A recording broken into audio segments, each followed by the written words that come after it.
It's the Mixed Martial Arts Hour. What's up, everybody? It is Monday, August 6, 2018, and Caesar is home. How are you? My name is Luke Thomas, and this is the MMA Hour here on MMAFightingonSBN. Thank you so much for joining me. I greatly appreciate it. Not a moment to waste. We have a very jam-packed show for you guys today. In about 5 minutes or so, we're going to be joined by Invicta Bantamweight champion Sarah Kaufman will be here. She'll be doing our Monday Morning Analyst segment, looking back at UFC 227, looking ahead to UFC 230, 229, 228, the whole kind of business there. Then, at 12:20, speaking of UFC 230, he'll be taking on Nate Diaz in the biggest fight of his life. Dustin Poirier returns to the show at 12:40. He's also going to be in that UFC 230 card. Israel Adesanya will join us all the way from New Zealand to discuss what appears to be his grudge match with Derek Brunson. Then at 1 o'clock, we're going to do the weigh-in. I'm going to weigh in anyway. 1:15 or so, we'll get to your tweets. Then we're going to do the sound off. We got a lot of stuff to get to. As always, number to call, 844-866-2468. Keep sending those phone calls. I'm told they were very good over the weekend. I don't know how many of you were heavy breathing into the receivers of your phone like a bunch of weirdos, but I'm going to guess it was a significant portion. So keep sending those calls and the tweets as well, using the hashtag #TheMMAHour. There you go. You can see that there at the bottom of your screen. All right. Fun show planned. Looking forward to it. Got a couple of hours here to follow up. What a great weekend it was. I don't know if it, maybe something bad happened in your life. It was a good weekend for me. It was my birthday yesterday. I turned 39, and I feel old as Christ. But I had a good birthday. My family took care of me. I got to see my dad. My wife cooked for me. I got to go and have a day to myself, do a couple things I wanted to do. Saturday, got to watch some just absolutely sensational mixed martial arts. Really, if there's anything you take from Saturday, there's a lot of different things you can take from Saturday, but if you really want to be just very candid about it, if you watch that co-main, and especially for me, that main event, elite MMA and even really good MMA, they don't look the same. They're wildly different. They feel different. The action's different. The competitors are different. It's like the sweet spot of MMA is narrow, but what is inside of it is the nectar of the gods, ladies and gentlemen. That was a fantastic show. So I really enjoyed it. I had a great weekend. I would say I'm refreshed, but I'm coming on here again. Every time you see me on these Mondays, chances are I've slept 3 hours, and I'm just taking years off my life doing the show. I'm dying is what I'm basically trying to tell you. So watch the show while you can, because I don't know how much life I have left to live. Now, he is the arroz to my frijole, the arequipe to my pan. He is in the back, the producer of this wonderful program, Danny Segura. What's up, Danny? Yo, how's it going? How you feeling, bud? I'm good. I'm all right. Yeah? Not bad. Sufficiently caffeinated, very high energy? Yes. Very high energy, caffeinated. Did you sleep deprived, but still rolling. Join the club, bro. I came from 5 states away, so hey, did you enjoy that main event as much as I did? Oh yeah, and I agree 100%. There's nothing like high level MMA. It feels different. It feels like a story. It feels like every move matters. It was fun to watch. Favorite fight on the card was what? I'm gonna go with Cejudo DJ. Yeah. That was a really good fight. I don't know that it was the most entertaining, but it certainly had me at the edge of my seat. Of course. I mean, the fight wasn't resolved till the very last round. Right. So it was drama all throughout. I know you got a bunch of calls you got to make to set up the show. Real quickly, how did you score that co-main event? Because later on in the weigh-in, we're going to be getting to some of those details. 245 Cejudo. 245 Cejudo. Okay. Calls are good today? Calls were good. All right. I'm looking forward to it. So go get Sarah. We'll get her on the show. Sounds good. But I want to tease this a little bit later. Thank you, Danny. We'll talk to you a little bit later. I want to tease this, if I could, a little bit later in the show for the weigh-in. I'm going to be talking about that co-main event, some of the lessons from watching the fight, some of the lessons from watching the reaction to the fight. So do me a favor. You can go to my Twitter feed, @LThomasNews. If you guys can put the lower third, that'd be great. If not, it's not the end of the world. Yeah, there it is. You can see my Twitter handle right down there. Go check that out. There's a poll up there right now. And the question is real simple. How did you score the co-main event? DJ, Cejudo, or don't know, can see it either way. I'm not going to tell you which one is wrong or right, at least not right now, but I want to take your temperature on this if I can. And be candid, there's really no, how do I say this exactly? I'll explain it later, but suffice to say, there's no real wrong answer, right? Because I'm just asking how you felt about something. I'm not asking you to justify it and on what terms. And I realize that the poll is also not scientific. None of these Twitter polls ever are. But sometimes they can be illuminating. All right, so go do that. Now, we have not a moment to waste. Let's get now to our Monday Morning Analyst segment right here on the MMA Hour.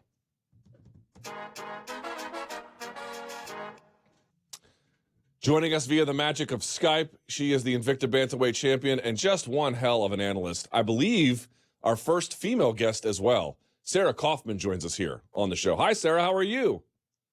Hi. Good. I can't see you, but hopefully you can see me. I can see you, and don't worry, you're not missing anything. Okay, great. Are you a big Batman fan? No. What's up with the Batman thing? Oh, I'm just at the gym, and that is Adam, my coach. He's big into Batman, and his son's big into Batman. Oh, I see. All right. Well, let's get to it. We got some things I want to talk to you about what's next for you. But over the weekend, let's start with that main event and work our way backwards. Very simply, why did TJ Dillashaw win on Saturday? What did you see?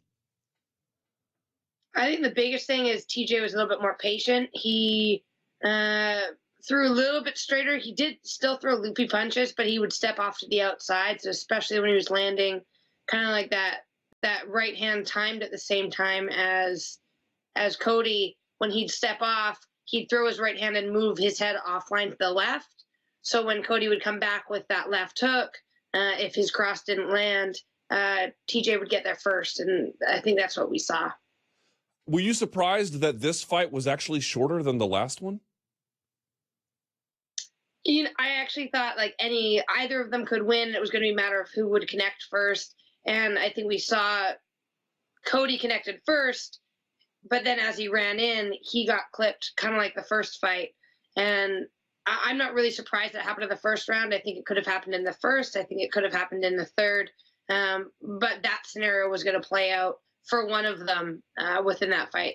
What do you make of the technical progression of TJ Dillashaw? You know, in the first fight, there was a little bit more kicking involved. In fact, Cody got dropped in the second round with some kicking. This one, to me, he seemed much more comfortable in the pocket exchanging. Or is that just my imagination? He looked really comfortable. He looked really calm. And, you know, I don't know if that's who he was training with, his training partners, or just they had that feeling that this was how the fight was going to go and that Cody would come in, especially having been finished, you know, his first loss. He wanted to come back, you know, represent the Team Alpha Male name, and I think really finish TJ, and that kind of angst and that anxiety showing in the fight. He just wanted to get it done, and I think that Cody rushed a little bit, and TJ was just confident in being smooth, in being relaxed, and finding his moments. Exchanging in the pocket and being comfortable doing that, is that something you're born with, or can that be really developed over time? I think it can be developed a little bit, but you definitely, it needs to be worked on, but it's something you have or don't have. Like some people just naturally do not want to get hit, and while it can be learned slightly, you're going to have that previously. And so I think TJ, he's been in a lot of fights where he's being hit. I mean, we've seen what eye is it? His left eye on the screen, his right eye. You know, we see that kind of same marking happen a lot because I think he gets in those fights and he will get hit with that left hook a little bit and his eye will kind of start to swell. But in that, he's had so many fights where this has been a thing. He's really comfortable getting into the firefight, and he's gotten way better at it. And you can see that in the moment he now has his eyes open. As they say, when he's throwing that right hand, he's stepping offline. And then he's just really fluid in coming back with his returns. You know what? The only thing I didn't really understand was the ending sequence. They both throw the right hand 3 times in a row, but you can see each time TJ throws it, he gets further and further off the line, and Cody didn't. I'm wondering, like, how, it's just confusing to watch. I'm not sure exactly what I'm asking, other than to say, don't you find that a little weird? I actually will use like a right hand twice in a row, 3 times in a row, because sometimes when you're off on that line, that's what's there to land. If their head's slightly to your right and your head slightly to their left, it's hard to throw that left hook sometimes. It's hard to throw that inverted jab or the regular jab because of where they are. So if they're off on this side of me, I can duck my head and throw the right hand with a little bit of a loop, and it'll find their face. And so to throw it twice and then step offline, throw it even 3 times and step offline, as long as your head is off to your left, you know that all they can throw is the same thing. And so it's a little bit of that chicken fight, and TJ just did it better than Cody did. How did you score the co-main event? I had it, I had it 2-2 with the second round, the deciding round. You know, I didn't know how they were scoring it. I thought the judges would likely give it to Henry, give it to Cejudo, just not based on the takedown, but I think the striking was somewhat close. I had DJ winning, you know, more of the striking in that second round. Those leg kicks were doing a lot of damage. I did think that Henry was starting to find his range a little bit. But then, you know, the takedown with the ability to control on the top, I don't think that a takedown wins a round, but in a round where it is somewhat close, I can see the judges going that way. And maybe that's a product of, you know, how our scoring is. But I did have Cejudo what I thought the judges would give winning the second round. Let's talk about those takedowns for just a second. They were really interesting. He was catching those inside trips very effectively off underhooks. Even from overhooks, he would get a 50-50, and then he would find it. So I was really impressed by that. What do you make of the activity he did on top? Eventually, I think in the 4th or 5th round, I forget which one, he was credited by Fight Metric with a pass. Okay. But in the second round, there was no real pass. So in your estimation, how valuable was that control on top? Well, it definitely is effective. And when they talk about effective striking, effective grappling, being able to take someone down and control the fight and not let them up, that is effective. Now, is it trying to finish the fight? No. But we don't score a fight on trying to finish the fight. You know, if this was Pride rules, if this was, you know, I think Risen uses the same rules. If you're scoring who tried to finish the fight, you would 100% give Demetrius that round. But being that he did get the takedown and Demetrius wasn't able to move, that is effective.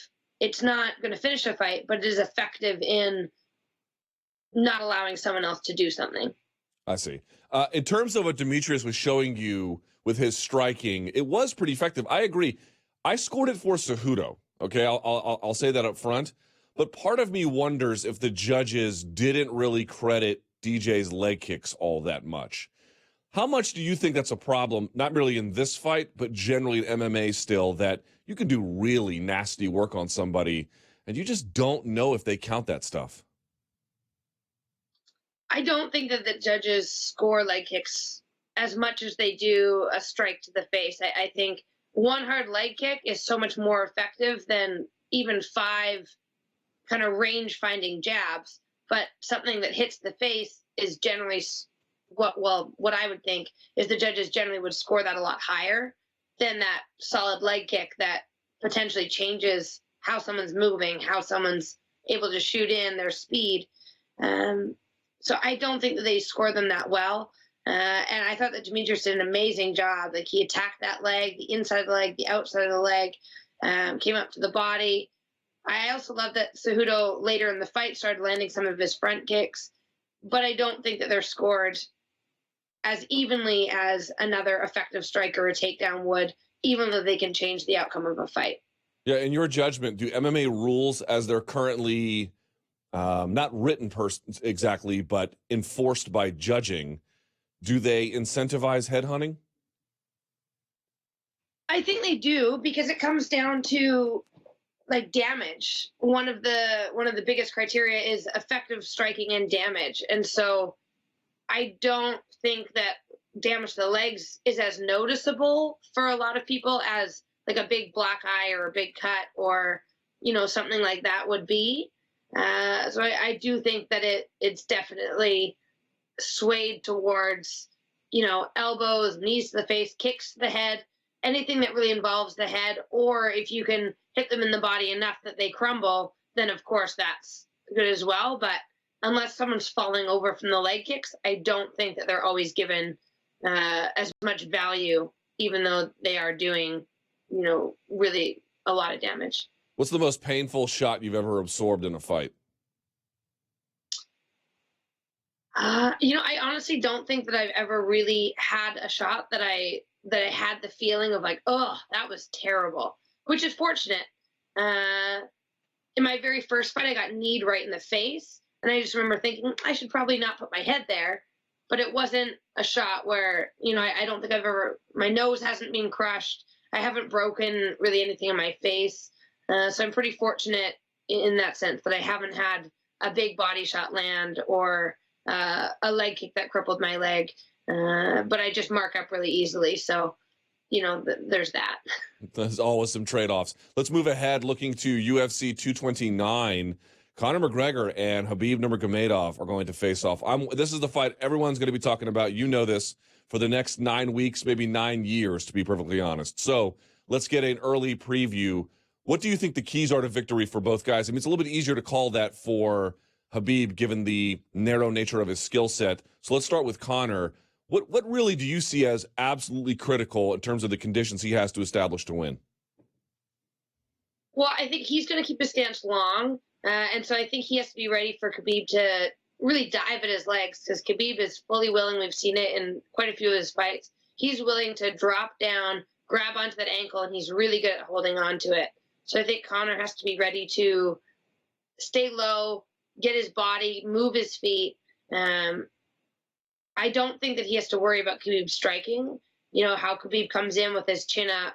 But Conor's going to have to use his range, avoid his kicks, but he has that really hard cross. He has those heavy hands. So I think if he keeps that range and keeps peppering Khabib, I think that's kind of where he needs to stay off the cage, keep his legs away from Khabib. And really, of course, I mean, this is a stupid, obvious thing to say, but he really can't get stuck underneath Khabib, because I don't think that he'll ever get up from that.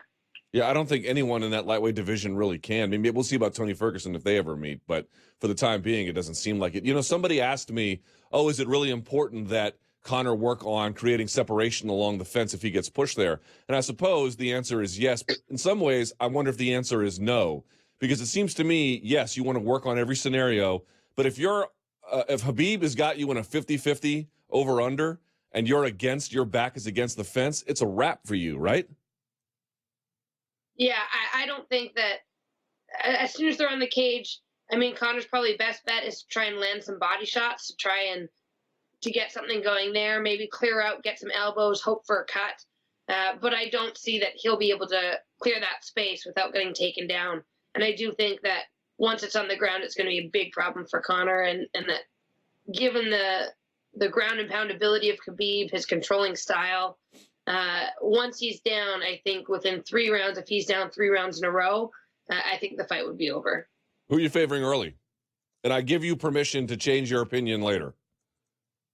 Yeah, I think that Khabib definitely has the edge, just because, I mean, we saw it with Edson Barboza. He's not afraid to just walk straight in and almost run him down to try and get that takedown. That being said, Edson's game relies on distance, relies on kicking range. So Khabib was able to do that without being too worried about the hands. Whereas I think he does have to be worried about Conor's ability and his power. And Conor will take a shot and does take a shot. He has that ability to kind of eat those big punches to fire back. So Khabib definitely has to be worried with that chin high. I feel like that's a big concern. No matter what, he's clearly been working on it, but in a fight, his chin is up, his hands are down. I do think that Conor could get a knockout within, 1.5 rounds, but I think likely Khabib's going to be taking this fight within 3 or 4. Before I let you go, let's talk about what's next for you. You last competed, of course, in May. You won the Invicta Bantamweight Championship. So first of all, congratulations on that. Do you know what your next step is? I saw you wanted to fill in for Betch Kohea. It didn't go. Did the UFC even respond to that? And if not, what's the next move for you? Yeah, I mean, I tried to step in and fight for Aldana. My management team said that they weren't looking for a replacement for that fight. I had them contact them right away. Clearly, I wanted to be fighting. And then I almost was able to fight on the September card for Invicta as someone pulled out, but the other girl didn't accept the fight. So we're still in the situation of me trying to get any and every fight and all the girls at 135 saying no. I don't know what else I can do at this point. I'll take a short notice fight. I'll book a fight, but the 135ers they're just not saying yes. So I don't think Invicta has anything at 135 for me. So I don't know. Most of the last 2 girls, Tanya and Yana, have both come in to fight Cyborg at 145. So, I mean, if that's my only option, I'll take that fight. I'll be the third Invicta bantamweight to come in and fight Chris if that's what needs to be done. And I'm confident in winning that fight. I like Chris. I think she's looked great in her last fights. But I've always been confident that in that fight, that's a fight that I can win, especially with the right game plan. If that doesn't work out, I mean, maybe I take the Invicta 145 vacant title, I fight for that, and then become the first person in Invicta to have 2 different titles. I don't know where I can go, but I'm willing to kind of go anywhere and everywhere to try and get myself fight and prove that I am the best in the world. And I think everyone knows that. The fans know, the media knows, UFC, Invicta, they know that I am in that top 5 at least at bantamweight. But these girls just don't want to fight me. Well, if you stay ready, I am confident that someone of your ability and stature in the sport will get an opportunity. You're on a great win streak, and I hope it continues. Sarah, thank you so much for your fantastic analysis, and keep us posted on everything that happens with you. I hope something materializes soon. Thank you. Yeah, thanks so much. Great talking to you. Likewise. Okay, we go from one great fighter to another. He is going to be taking on Nate Diaz at UFC 230 in what can only be described as an absolutely monster fight. But it came on the heels of a really weird press conference. The Diamond joins us now, Dustin Poirier. Dustin, how are you? Good. What's going on, brother? Hey, man, it feels like I'm talking to you every week. I appreciate you making time for me. It's all good, man. All right, are you back home? Or are you still on the West Coast? No, I'm in Louisiana. In Louisiana, okay. Well, let's start with what happened on Friday. What is your response to the craziness of that UFC presser? It didn't feel that crazy to me. It felt like a normal UFC press conference. Okay.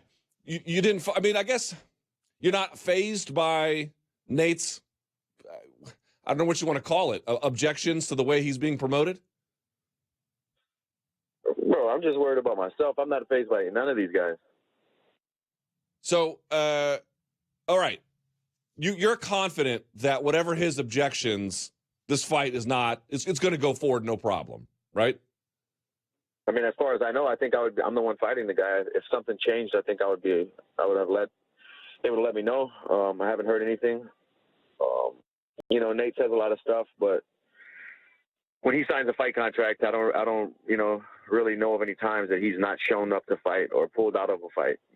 He says a lot of stuff and does a lot of stuff in the media in between fights, but when he signs a contract, the guy shows up and puts it all on the line every time. Yeah, actually, in his defense, what I would say is I believe this is true. Neither Nick nor Nate have ever withdrawn from a fight due to injury, ever. Right.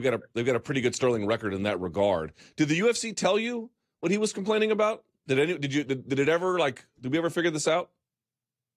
I think what it was is he was upset that he came down to do the press conference and then they promoted Conor and Khabib, and those guys weren't even there.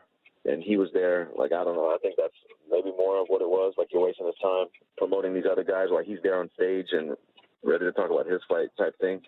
But I'm not 100%. That's just hearsay, you know. Fair enough. All right, so I spoke to you after your fantastic win at UFC Calgary, and you had sort of laid out basically the scenario moving forward. One was title shot. Okay, well, now we know Khabib's going to be fighting Conor. But the other one was, only if something really big came around. Here you are, a week since that conversation, because, we spoke last Tuesday almost, and you took the fight. So in your mind, why did this get you to sign? What was so big about it? Nate's probably, putting the title aside, Nate's probably the second biggest fight that I can get. But, it would be Conor, it would be the biggest fight, obviously, and then it's Nate Diaz, who, that's in the lightweight division. That's the biggest fight I can get right now. Then, Nate's a guy I've always watched fight. I've been a fan of his for a long time. I've always wanted to fight him. And Madison Square Garden is another part of it. I've always wanted to fight in Madison Square Garden. So much history there. I fought a lot of places. That's one place I want to scratch off the list. So this fight just made sense. If the title fight was, if UFC told me that, you're going to fight for the belt in 4 months, I could have waited 4 or 5 months. But the way it looks, Conor and Khabib are going to fight towards the end of the year. Then I don't know what's going to happen when the belt's going to be defended again. And you never know what's going to happen, man. So I don't want to wait 10 months. I want to stay busy, and this fight made a lot of sense to me. Man, someone put this out on Twitter. This guy who goes, I don't know if you know him, Dustin, but he goes by the name of the Grabaka Hitman, Kaposa. You'll have faced, let me see if I got this right, Nate Diaz, Eddie Alvarez, and Justin Gaethje in a 6-month and 20-day span. When you think about it, that's kind of crazy, but it also might be one of the better runs outside of any kind of title defense of any fighter in the modern era, potentially, in that short amount of time. When I beat Nate Diaz and it's my turn to fight for that belt, when I win that belt, when history looks back at all this, nobody can ever say I didn't earn anything. I never took an easy route. I've always fought the best guys. I've never pulled out of a fight. I've never missed weight. I've put it all on the line every time, win, lose, or draw, and that's what I want to be left behind in my legacy. A guy who just pushed through it all and kept at it and stayed true to the path. And this is all part of my legacy. Do you know where this fight is going to be put on the card? This is a co-main event. Okay, so this is the co-main event. Interesting. And they've told you definitively there's no way they're going to put an interim title to make it 5 rounds. For sure, it's only 3. I mean, I didn't even think of it that way. I would love to do it for the interim belt. I would love to do it for 5 rounds. That's what I said at the press conference. This is a main event fight. If I don't finish Nate in 3 rounds, the fans are going to be upset. We're going to want more action. We're going to want another 2 rounds. But, this is a 3-round fight. Okay, so let's talk about the fight itself. First things first, the Diaz brothers, as I mentioned, never pulled out due to injury. You know as well as I do, they always come prepared. They always come ready to fight. They always come in excellent shape. My only question would be, while Nate has certainly been training, he has not been actively competing. How much of a factor do you think that will be? He's a vet. He's a veteran. Everybody's different, but when you have as many fights as he has, as many fights as I have, you know how you need to feel. It's more about timing and rhythm. A few sparring sessions, I'm sure he'll start to see that come back if it's not already there. He's in the gym always. He's competing in the gym. I'm sure he's doing jiu-jitsu all the time. And the competition and the damage you take in sparring and all this type of stuff, sometimes it's better for guys. They feel better coming back after time off. So everybody's different. It's tough to say anything about that. Yeah. All right. So in your mind, what are his biggest strengths? Obviously his volume, his punching volume, conditioning, his length, his jiu-jitsu, It would be, in my judgment, it would be oversimplifying things to say you only need to worry about boxing, because if in fact it does go to the ground, he is a formidable talent there. But relative to, let's say, Eddie Alvarez, is it fair to say, while Nate is a very, very tough competitor, it's only 3 rounds, and he just operates on a narrower skill set. He's very, very skilled in that space, but he's not really going to kickbox you, is he, right? So in that sense, is he slightly easier to prepare for? Nah, man, none of these guys are easy to prepare for. It's just a whole different thing. It's a whole different game plan. It's a whole different range. It's a southpaw. Things line up differently. No fight's easier preparing for than the other. These are just different preparations that go into these. Now, what's interesting is that you're going to be on this co-main event, right? If you win, you took this fight because, why? It's, as you mentioned, Madison Square Garden. It's a huge name in the sport. Have they told you, no matter what, if you win this, title shot is yours? I mean, I guess we can all rationally surmise that you would get it. But what I'm wondering is, has the UFC made any guarantees? No, nothing's guaranteed in this thing, in this MMA stuff that we do. But I could probably wait for it now, you know. If I really wanted to, I can sit out and wait, but that's just not how I roll. I want to stay busy. I want to keep beating the guys and keep building to my career. And, that's what I want to do. Where would beating Nate Diaz, in your mind, be on your resume if you were ranking your best wins? Where would you put that one? You know, he's just another guy who's been around a long time, a legend of the sport. Beating him after I beat Eddie Alvarez, I'm going back-to-back on the guys who I think are some of the biggest names in lightweight history. So that's just solidifying me as being amongst those guys. You know, when it's all said and done, you know, when I get my title shot, when I get the belt, like I said before, this is just all part of the legacy. This is what, you know, part of the reason I fight. Let's talk about the fight that's going to be happening a month before that. It's now official. Conor taking on Khabib. We just had Sarah Kaufman on, and you know as well as I do, people are going to be talking about your fight, but of course, that one's going to be taking up a lot of oxygen as well. You have fought Conor, of course, at a different time in your life at 145. Early prediction for that fight, Conor versus Khabib. I'm kind of leaning towards Khabib. I just don't know, if he's going to stop Conor or whatnot, but I'm thinking he's going to get the victory. So the one thing I'm trying to wrap my head around is I think we can all agree if Khabib locks up with him, right, it's okay. That's when it begins to tilt heavily in his favor. How hard is it to be a sniper and then catch someone like Khabib on the outside and put him away? Land punches, yes, but land like the devastating kind that change a fight. Like, how much of a chance really does Conor have to do that? I mean, he has a huge chance. He's got great timing, great judge of distance. You know, we'll just see if the takedown of Fitz holds up and the cardio holds up. That's all he has to do. I think the openings will be there, but he just has to stand the test of the wrestling and the conditioning, the physical part that Khabib's going to put on early in the fight. Right, and so the same question would apply here. Nate took all that time off. So did Conor. In fact, Conor still took the fight, a year ago this month, but it was in boxing. So the ring rust questions, again, you think it boils down to this idea of, some guys are just different. Some guys can do it, some guys can't? Yeah, it's all like a mindset, really. Once you get your rhythm down, your timing, everything else falls into place. By the way, you're going to be taking on Nate Diaz. You ever had an opponent who is verbally, like, in your face in a fight before?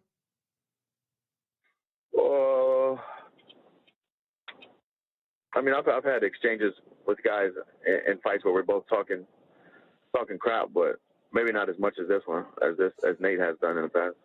What kind of things has an opponent said to you before? I don't know, man.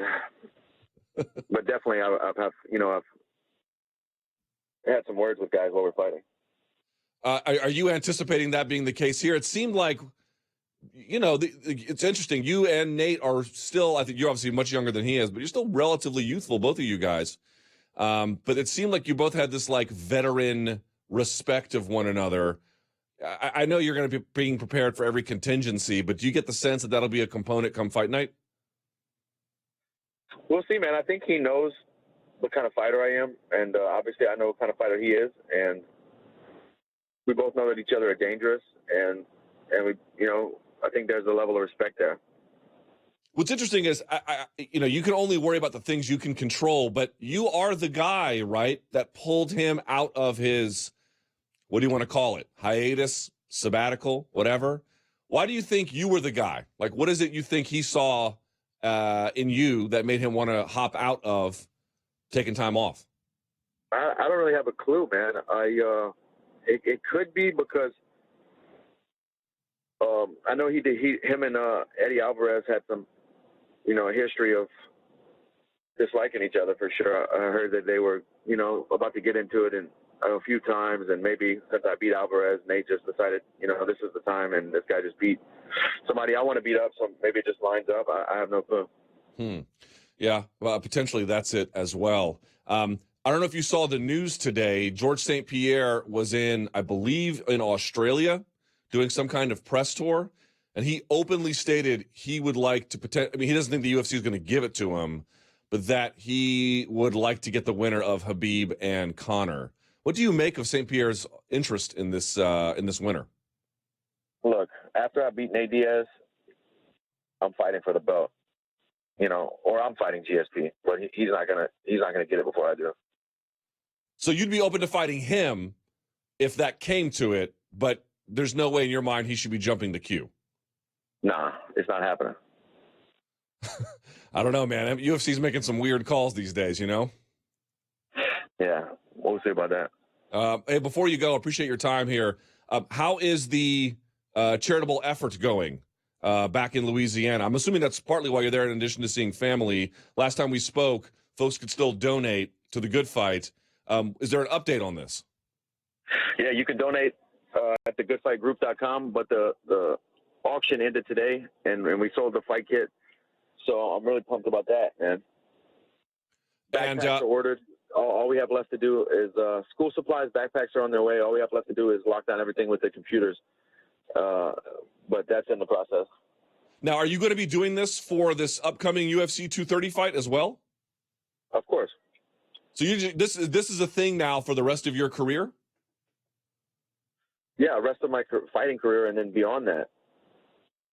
Well, very good. Are the as your profile raises, are you having more and more success attracting the kind of what's the word I'm looking for? Charitable contributions from outside parties? For sure. I got to say that just on donations alone, this fight and this fight camp has been the most traction we've got with a good fight. We were able to buy a lot of stuff before we even sold the fight kit. We were able to order a lot of things. So it's all coming together, man. It's picking up steam, and these fights keep getting bigger, so the platform keeps growing for me to raise money. And if folks want more information, where do they go? Thegoodfightgroup.com. Okay, thegoodfightgroup.com. We'll be sure to tweet that out. Dustin, I really appreciate your time. I know you're going to be a busy man on Fight Week, but I'll just say it now. The studio here is in New York City, so if and when you have an opportunity to stop by and say hello to us here in our studios, there's a warm seat for you whenever you're ready, okay? I appreciate it. I'll definitely do that, man. All right, come on by anytime, and have fun in Louisiana. We'll talk to you soon. Thank you so much. Thanks. Thank you. All right. I've been talking to Dustin Poirier like every week for the last 3 weeks. I got to give that guy a break, man.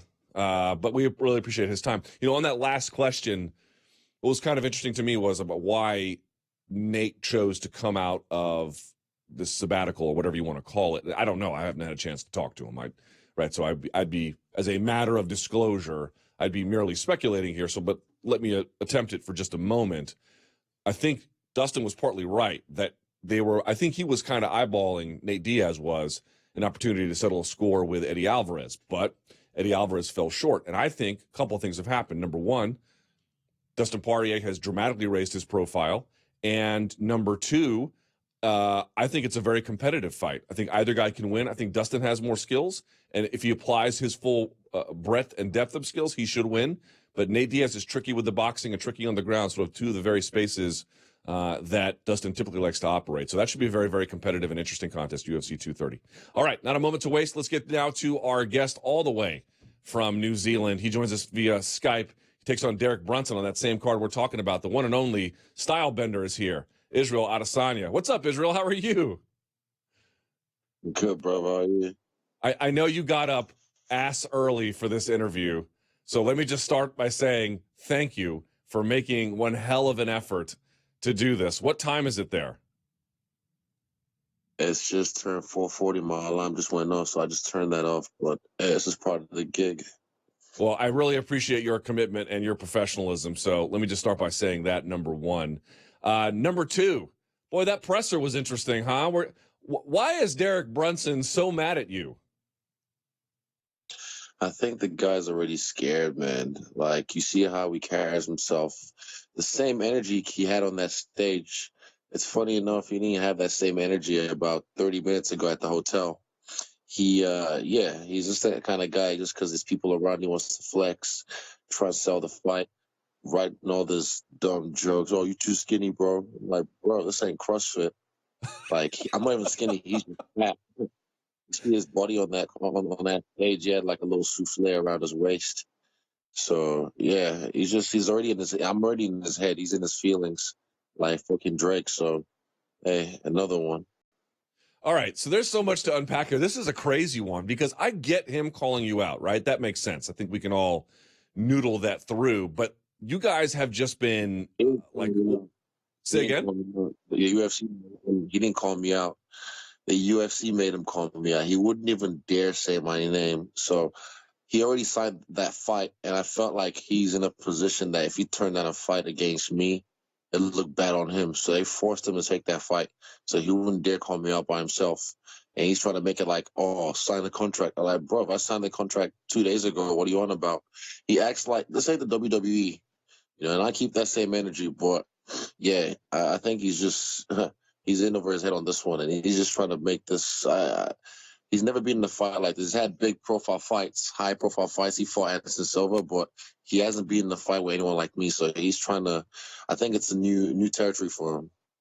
What is your assessment about why the UFC wanted him to fight you? I don't know. Well, they see what I have to offer. They see what I bring to the table. And on that fight in New York, it's a tournament from what I'm hearing. There's a lot of middleweight guys on that fight, about 8 of us. Excuse me. So yeah, I mean, I got the easiest fight out of all of them. I am mad. It's easy money. All right, so yeah, as you mentioned, let's go through the list, right? It's supposed to be Rockhold and Weidman on there, you and Brunson on there, Romero and Costa on there. I might even be forgetting about somebody else. I'm sure I am. But the UFC is telling. As well. Say again.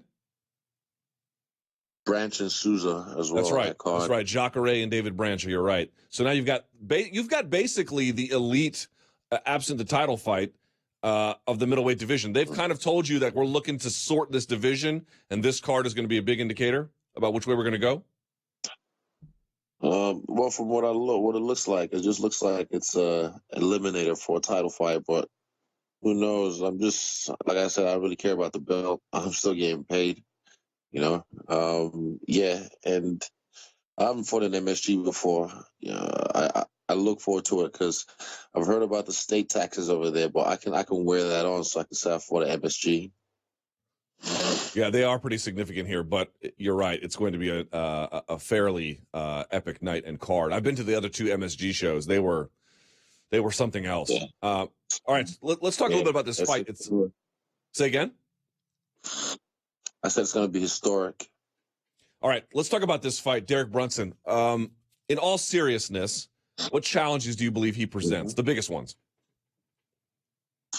Him falling into like a takedown. That's about it.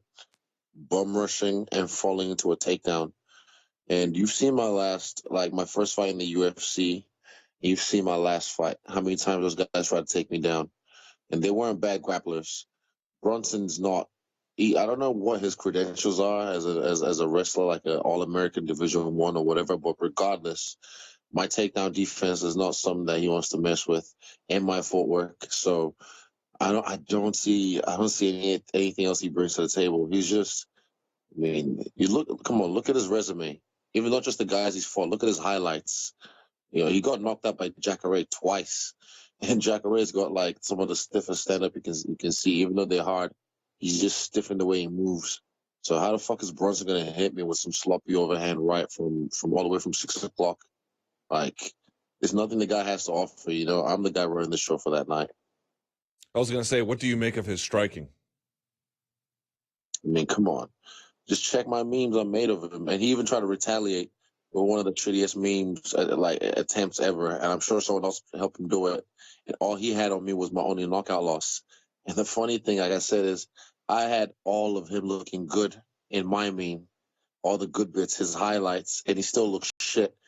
So he has how many knockout losses, and I haven't even compiled them together. So, I mean, come on, check the resume. Fuck stand-up, fuck grappling, just the way we fight, the skill set, the way we move. You can't even compare. It's just two different polar opposites. I'm on the other end of the spectrum, and he's in the, I don't know, I think it's just heavy. Like, he's fat, and he's too big for middleweight, so he's slow. He gets a couple first-round knockouts against punching bags, guys who don't move, guys who just stand there and are just frozen. So, yeah, he's another one. You look at the guys who I fought before in the UFC who say some shit like this, say I'm all hype, say I haven't fought a guy like them. I just like, all right, same shit, different night. All right. What does a win over him get you? Win over him. What does it get me? It's another one. If I'm being honest, I don't really think he's that big of a name as he tries to put it himself. No one really knows. If you ask who knows me, who knows him, and how long he's been in the UFC, I bet you I've got more, not just clout. I've got more followers, more of a name that he has. And I'm only in the UFC like I think my 7th month in the UFC. So yeah, a win over him. It's just a ranking thing. But at the end of the day, I said fuck rankings. I'm just trying to get through all the killers of my era. And I think doesn't really do anything for my career. Just another rank guy beat. That's it. I have to say, I sort of admire the effort. Guys put out videos about you, and you don't immediately respond. Then you make your own video where there's highlights spliced in, there's a bunch of memes coming in, right? And then finally, by the time you put it out, it's this grander production. Like, what is the thought process behind that to make less responsive but a greater impact? Like, explain your love of memes. I don't know where it comes from, man. I think memes. I think it is like it's changing the culture. It's it means that I don't know. It's one of those things like hieroglyphs for the Egyptians back in the day. People are gonna look back on this era and look at memes like something that shaped the culture. And it's a funny thing to say, but it is. I've only just started to kind of dive into Reddit and see like the history, where because that's where everything kind of starts off apparently, and then eventually ends up on the famous sites like 9gag or whatever. But yeah, I saw what he did, and I was like, even he said, I'm gonna say your name, boy, and he didn't even say my name. So that gave me the initial idea, and I was like, fuck, and I got stuck in it for about an hour and a bit, and I knew it was gonna be fire. I mean, who else? I'm changing the game in my own way, and he's even trying to copy me as well. Same thing at the bar in LA a couple of days ago. I see him, I embarrass him. He tries to do the same thing. He's not original. He just tries to copy what I do. He's like Mr. Me Too. Who makes the videos? You make them? You edit them? Yeah. Facts. And I know his one, he doesn't make the videos. He's not even that smart. His video was shit. He put up like pictures of me that I've already posted of me looking good. There's no comedic timing. There's no flow to his shit. It was just chunky, like his style of fucking fighting. It's just all over the place. It's shitty. Now, how did you two end up in the same hotel? Or I'm sorry, not hotel. The same restaurant at the same time in LA. What's that? What happened there? That was at the hotel. That was at the hotel where they put all the guys for the presser. So I seen them. He same thing, just kept on walking, and then eventually I saw him across the bar, and then he kind of caught my eye. I can't remember what happened. He said something, and before you know it, I started filming and just clowned him. And I'm not fussed. I'm not gonna like whoop his ass for free. He can wait till November 3rd. I'm still gonna get paid for knocking him out. All right.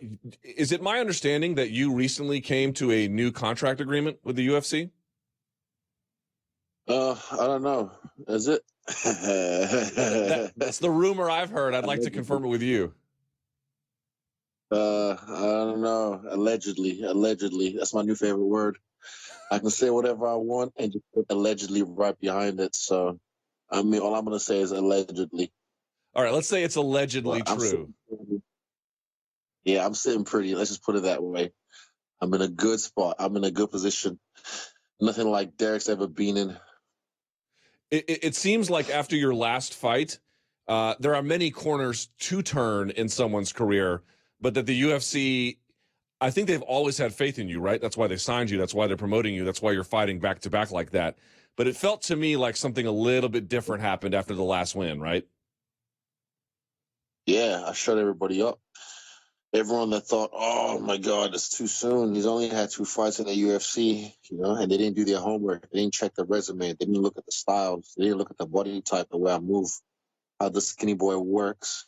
So, yeah, I think I made a big statement in that last fight, even though, I mean, for me, everyone gets caught up in finishing people. And I finished motherfuckers. In my kickboxing career, it was the same thing. I went in the earlier part not finishing people till I kind of got used to my body, used to the way everything was set up, and I started to finish guys, and I had like a long streak of knockouts in a row. So yeah, I'm only 3 fights in this UFC thing. So eventually, Derek's gonna be the first one on a long line of finishes. So even just that fight was a masterclass. The one with Brad, he's a tough guy, a veteran. He's been around a long time, and I made him look like an amateur. So imagine what I'm going to do, Derek. Are you going to be disappointed if you don't finish, Derek? Nah, I want to punish him. I just don't think he's going to last. Like the way he might not last one round because of the way he fights. Even in that press conference, if not for Dana White, he would have ran into my whatever I wanted. I already established my distance with my arm on his chest, and he's already running forward with his chin up. Just that already tells me how he's going to approach this fight. You see me, I come through collected, boom, put my fist in his chest. So he's one of those guys who's going to do the exact same thing and fall on his own sword, or my sword, actually. Mm-hmm. The interesting part about your development, we actually just had Dustin Poirier on the show, and I was thinking about it. You guys both told me something interesting after your last fights that were real similar. So he beat Eddie Alvarez, and he told me, if a title shot or something big comes along the lines, I'll take it, but I want to take some time, put the gi back on, and just work on my craft. I recall in Vegas after you beat Tavares, you were saying something similar, but then the UFC comes around, and they got big opportunities for you, and, you kind of got to ride the hot hand while you have it. Do you have any concerns, though, about not taking the amount of time off to just focus on your craft a little bit? That's what we're doing right now. I mean, I learn pretty quick. I'm like, I'm a copycat ninja. If I see it, I can replicate it so fast and then start using it on certain people as soon as possible. But yeah, I took my time. I fought on July 7th. So I'm taking it all of August right now. I'm still doing my thing. The fight's all the way in November. I'll be in shape by the time I start camp. I start like the gritty stuff. So right now it's just me relaxing, working on certain things, healing my body and my mind. And this is nothing for me. I've told you guys before, in 2016, I fought over 20 times. So even after I smoked Derek in the first round, Adelaide's on December 2nd or December 1st. So I might look for someone else to help me get on that card because I used to fight on the local circuit in Adelaide. But yeah, Derek's easy work, so I don't mind taking a fight like this. It's not even short notice, but I don't mind taking a fight like this against him. I don't know if you saw. Have you had a chance to watch Dana White's Tuesday Night Contender Series at all? A couple of them, not all of them, but I've seen in some highlights as well. So, what about it? Did you see this kid Sodiq Yusuf, who is American but of Nigerian ancestry, saying Nigerians are taking over? I mean, you do the math here, right? I'm trying to think about where the best competitors that I know of, and I certainly have some blind spots, but there's you, there's Kamaru Usman, there's now Sodiq Yusuf, there's got to be a bunch of other guys. So here's my question to you. Is Nigeria the capital in Africa of MMA? Right now, facts. And I keep saying I'm the runt of my people. I went back. I'm going to go back again next year. But when I went back, I think 3 or 4 years ago, I was looking around at the kids playing, and just the people around. Some of these kids are just specimens, man, and they might not even come from the best, well-off family. Their nutrition might not be that well or that good, but they're just specimens. And I'm thinking, man, if someone just takes that football out of your hand and teaches you how to box, teaches you how to wrestle, kids are freaks over there, and I don't know what it is. It's just the genetics.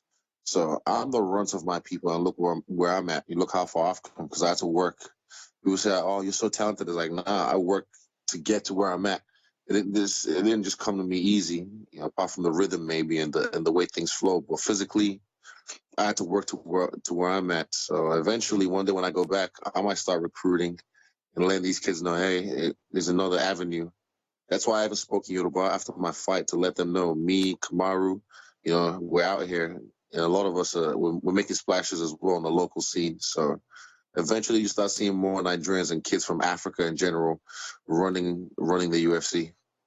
Yeah, the way that Russia has been changing MMA is a function of the fact that, yes, MMA got popular there, but also these guys are being pulled and recruited to other teams across the world, and then they're essentially ambassadors for their country. Seems to be like if Nigeria had some kind of system like that, or somebody was able to help them in that way, at least at this stage, they're ready to make an impact fast. It's always like that. There's waves. The Brazilians were on top at one point. The Americans as well. A lot of the champions were Americans at one point. I feel like right now it's the Anzacs, the guys from Australasia, Oceania, guys like me, Dan, Alex Volkanovski. We're slowly starting to let people know that we're on our way. So eventually, we've even got shooters in my gym over here that can beat guys like Brunson or anyone else in the UFC, but you guys just don't know them yet. And eventually, you guys will start to realize, and before you know it, it's too late. And it comes in waves. It always comes in waves, but right now, it's our time. I'm looking forward to seeing it. Before I let you go and appreciate your time, let me just pick your brain about some of those other middleweight fights on that UFC 230 card you're going to be on. What do you make of the rematch between Chris Weidman and Luke Rockhold? Let me see. Just don't throw any spinning back kicks for Chris Weidman. He might be all right. We go now to Jacare and David Branch. Branch is a black belt on the hands, all right? Yes. Think so. I think if Branch just keeps his distance and doesn't make any mistakes, he should beat him. I don't know if he can finish him, but he should beat him. Interesting. And then you have Paulo Costa and Yoel Romero, two athletic freaks. Call the golden snitch. See, everyone says this. What am I supposed to say? Romero has been looking this way since age 18. And Costa, certainly he looks like He-Man, but he's being regularly tested by USADA. It's like, what are we supposed to say after that fact? Allegedly. Bringing the allegedly back. All right, man. Well, look, I know it has been an early morning for you. I really appreciate it. Congrats on all your success. I said the same thing to Dustin. I'll say it to you. When you get to New York, it's going to be cold in November. Get a parka, but it'll be warm in here in the studio if you want to come by and say hi. We're ready for you anytime. I appreciate that, man. Thanks, Luke. But, hey, I already bought my fur coat when I was in the Bronx, so when I come back to New York, I'm going to buy another one and make sure I'm toasty. Sounds good, my friend. Get some sleep. Good training. We appreciate your time today. Sure, right, brother. Thank you. Yeah, there he goes. He is, it is never a dull moment with the style bender, huh? That is something. All right. We appreciate all those people for stopping by. Now, normally we were going to schedule the show a little bit differently. We had to bump everyone up to the front hour because that was just the way things worked out. So we still have a lot to get to. 844-866-2468. That's going to be the number for you guys to leave your calls. We have the sound off coming up a little bit later. We've got some tweets we have to get to later. But now, ladies and gentlemen, we have graphics for this. Yes, we do. Not only do we have graphics, we have audio components for the graphics. It is time now for me to weigh in.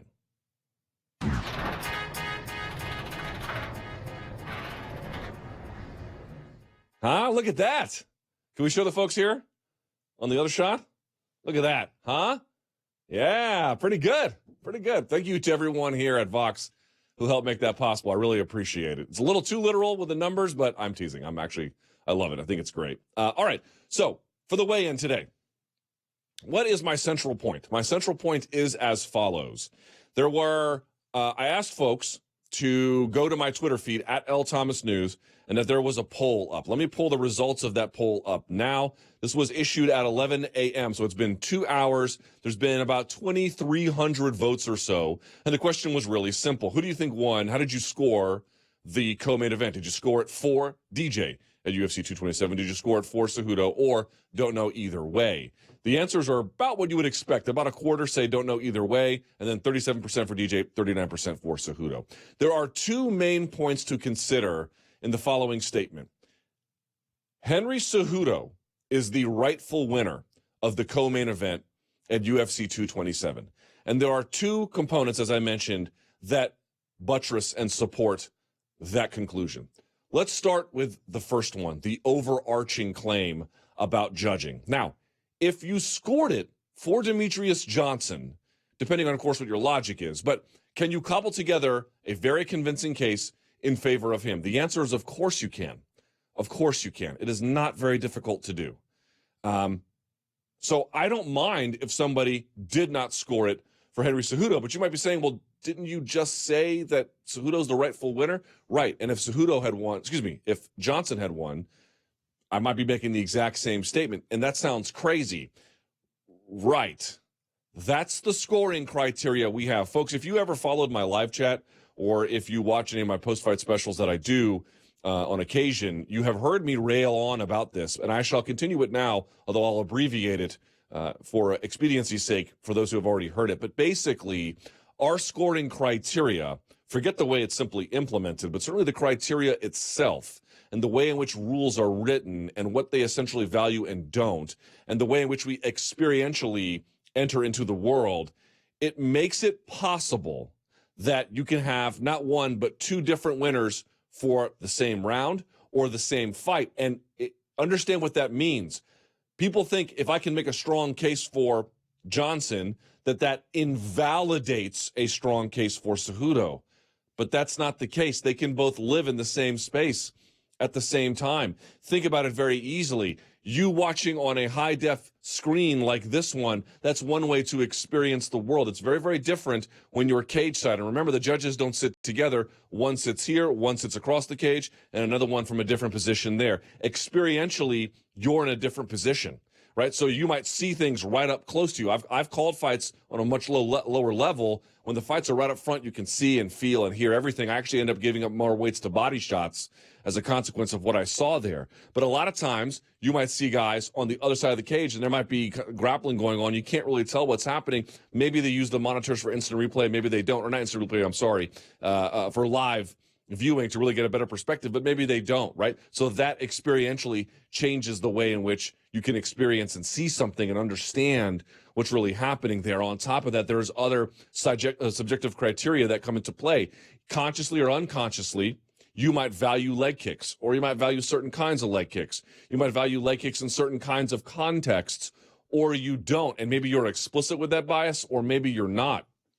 On top of that, again, what did you hear from the crowd? All of that will weigh on top of you. And then more to the point, you can lay out what you believed is a clear and unequivocal definition of effective grappling or effective damage. But this is a fight that shows you that the definition of effective grappling, it might seem straightforward on paper, and certainly they have provided some degree of shape and parameters to help somewhat narrow the conversation, but it's not really, in the end, necessarily all that helpful, to be perfectly honest with you. There is a lot of gray area. A ton, in fact, a metric ton. And this is sort of my second point that I want to make here, because it fits into the first one. Now, we all think that effective grappling is a sufficiently well-known thing, right? In shorthand, without reading what the unified rules say, although I did go over them last night in preparation for today's show, you can say to yourself, well, what is it? All right, it's guard passing, right? We can all agree there. You get a takedown, and you start passing guard. First you go to half, then you go to side. Maybe you go to mount, maybe you take the back, something like that. Maybe you go back and forth from side to side. Maybe you go knee on belly, but some kind of exercise of control from a dominant position. Yeah, that makes sense. And on top of that, what about effective ground and pound? Sure, pitter-patter punches aren't nothing, but they don't count as much as a big smashing or slashing elbow, right? I think we can all agree with that. They don't count as much as a knee to the ribs or something. These are all things that I don't deny count as effective damage in certain cases. And in aforementioned previously, effective grappling, you are exercising a greater degree of control over somebody. You are exercising an advancing threat, right? When you pass the side control, as you do that, and then you land, let's say, a knee to the ribs, you're adding on to the damage. These are fairly straightforward things to understand, but this fight tells you that there is so much gray and so much room for subjective interpretation. And at the highest level, when you're talking about elite fighters, so much matters in the tiny spaces. It's easy to grade a big-ass elbow that lands on someone's eye socket and crushes it, a la Jeremy Stevens and Josh Emmett. Okay, yeah, that's clearly really impactful damage. But I saw people saying that Henry Cejudo had laid and prayed on Demetrius Johnson. Couldn't be further from the truth. There is no truth to that at all. At all. And I even saw some people trying to advance stats about, well, how many guard passes did he really attempt and or score in that time? How much positional advancement was there? How much time was spent in static positions? This is a clear case where, look, I have been a major proponent of statistics in MMA, and I will continue to be. They are valuable. But here is a clear case where context matters. Let me ask a very simple and very basic yet revealing question. Was Henry Cejudo on top ever in any submission threat duress? Ever. At any point he was on top. Name 1 nanosecond where that was true. 1. Because I can't find it. He was not under any submission threat. And why is that the case? In order to be subject to a submission threat on top, to a degree, the person on bottom has to consent to bottom position, right? If you want to launch a Kimura underneath, you have to get on your side. You have to grab their wrist, no thumb. You have to grab your wrist, no thumb, although you can use thumbs if you have to. And you motorcycle grip it. And there's a lot of details that go involved. But I have consented to being on the bottom. Now, there's actually back takes from Kimura underneath. You actually let somebody pass to the same side, and you use the spinning motions of your arm and your wrist to then spin around to the back. It's a Keenan Cornelius special, although everyone does it now. So yes, it's not that you're necessarily consenting to staying on bottom, but for a moment in time, you are on the bottom. Think about an arm bar or a triangle from your guard. You have to now, you want to have a nice tight core. You might have to let your hips go off the ground. You might have to pull them into you. You might have to push and pull with wrist control. You might have to grab a collar tie. You might have an overhook. Lots of different setups there. But for a moment in time, you are doing that. Now, it might also be the case that you are launching a submission attempt as a means of forcing them to escape so that you can stand up. But for a moment in time, you have to consent to some degree of bottom position. If you want to launch an omoplata, to a certain extent, you have to consent to being on the bottom. Could be for 5 minutes. It could be for 5 seconds. It could be for 2 seconds, half a second. But there is some degree of consent there. Very little, almost none, of what Demetrius Johnson was doing on bottom was consenting to bottom position. He was looking to stand basically the entire time. And 2 times, he didn't even have to worry about that because he hit fantastic Granby rolls in transition and nearly took Henry Cejudo's back in one of them, although credit to Cejudo for himself for scrambling out. But perfect. I mean, that was genius. And there was a moment in time where Demetrius was consenting to bottom position in one of the takedown scenarios merely to offer up a moment for him to get wrist control, feet on the hips, to create separation and stand. Right? He wasn't trying to just berserk his way to the top. But this is my point. If you've never, and look, folks, I will say it now, I will say it forever. I am not an expert You should listen to the real experts for the real sophisticated insight. But what I'm about to say, I believe to be incontestably true no matter what one's degree of expertise actually is. Namely, if you are struggling on top to keep someone down underneath you, a grown man who knows how to get up, you cannot allow for major windows of space in which to posture up and control and then land ground and pound. Think about Eddie Alvarez against Dustin Poirier against the fence. Why did he throw that elbow? I said it on this show, and he said it himself. He was in such tight, narrow spaces that if he tried to pull back to throw a shot, it would open up space, and then up Dustin Poirier goes. He had to keep it nice and locked. Now, he threw a shot you can't throw, but in that space, what are you going to do? You're going to do this? There's nothing there, right? So he was trying to think of the most devastating shot he could throw in a narrow, tight, and confined space. To me, lay and pray is if I take you down or somehow we end up on the bottom and you consent to bottom position and you don't really do a whole lot in terms of defending yourself other than maybe a little bit of a collar tie and an overhook, and I don't really do a whole lot to pass, that's one thing. But Henry Cejudo had to struggle like crazy to keep Demetrius Johnson down. Go back and watch. He did the Obraulio Estima special. You got to get their elbows off the mat. He digs an underhook on one side, right? And he digs an underhook, or I should say against the fence, a crossface on the other. Palm down across the crossface. If this is the head, like this, and he's going to lean into it. Why? If I can control your hips and your spine at both the hips and at the collar and at the neck, it really impacts your ability to move. Now, it impacts my ability too, which is why you see him let go for a second, throw some body shots, and then re-scoop the elbow. And then he tries to throw a headshot, and then he re-establishes the crossface. Yo, you have to do that or the position goes away. Now, I'm not telling you that that's as good as a slashing elbow. And I'm not telling you that that is as good as a guard pass. It's not. It's not. It's clearly not. However, here's what it is. If I'm not consenting to bottom position and you are forcing me to be down there, and the instant any space is created, you are round over round firing to your feet, my ability to control you on the bottom, to put you in a place where quite literally you have zero offense. It's not that I have overwhelming offense myself, but I have just enough control to totally neutralize you. But here's the key.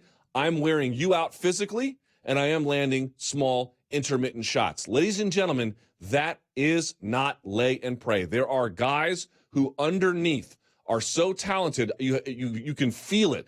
They get on their side, they get a Z guard, or they get a knee shield, and they're gone, dude. Or you get other kinds. Well, if they get an underhook, they're gone. Or if they can scoop the far side leg and they do deep half, they're gone. You have to lay these people flat, and that is hard to do. Go back and watch how Henry Cejudo struggles with his outside leg. He has one leg scooping on top for the half guard, and the outside leg is struggling to find the right balance. Where do I put this leg so I don't get rolled? Where do I put this leg so I put maximum hip pressure down? Where do I put this leg so I can control yours from moving? And it's a hard decision to make in real time. That is a skill. That is not an obvious thing. If you don't believe me, there are so many jiu-jitsu gyms right out there in your city. Many of them let you train for free for 30 days a week. Pay a mat fee, for crying out loud, and go find somebody who's black belt level, because that's what you're dealing with here, who wrestled at any kind of a level, because that's what you're dealing with here, and try to hold them down, right? They are not consenting to bottom position. Their whole objective is to stand. They are showing that with you by the second they can even get on a side, the second they can even get an elbow, and then a hand, and then their hips back, and an underhook, they're gone.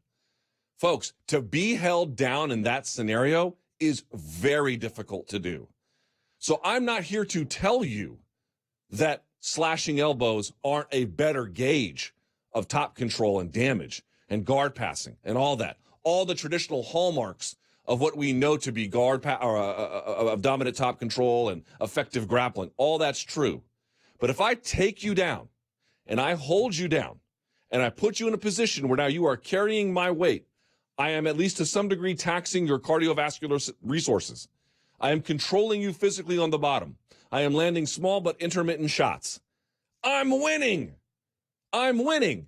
And by the way, the more that happens, I'm putting myself in a position to accrue points and to at least put the fight in a closer range that speaks to my offensive opportunities and a better position for me. Who would you rather have been in that scenario, Henry or Demetrius? Trust me, you would rather have been Henry. I'm not saying Demetrius had the shit beaten out of him. That's not what I'm saying. But I am saying of the two who got taxed more, who spent more resources in that position, 1,000% Demetrius Johnson. What, by nature of the cause. If you get taken down and stretched flat, to stand back up is way more taxing than hitting a crossface, scooping it, and then driving an underhook with some kind of trail figure four back there that he kind of had with his legs. Much, much harder. And that he even had in additional elbows in the fifth round, or maybe it was the fourth, and then occasionally had a big punch here or there. Easy, easy call. The only things that matter in effective grappling are not just big elbows and big punches for damage or guard passing or getting mount or getting back. Yes, those are the most valuable. But in a fight against the pound-for-pound best fighter of the last how many years? The margins matter. The tiny little margins matter. It is not lay and pray. Not at all. That is such a disservice to the skill shown and the will, the battle of wills shown by Henry Cejudo to lay a guy like that flat over time, to wear his physical resources out. It is totally unfair. So if you want to count a guard pass more, I'm not here to talk you out of it. If you want to count taking a back more, I'm not here to talk you out of it. But go back and look at all of the races Usain Bolt has won.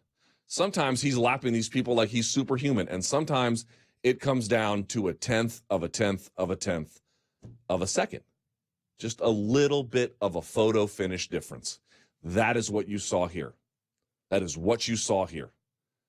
Maybe it just comes down to the slightest degree of difference, but it's not lay and pray.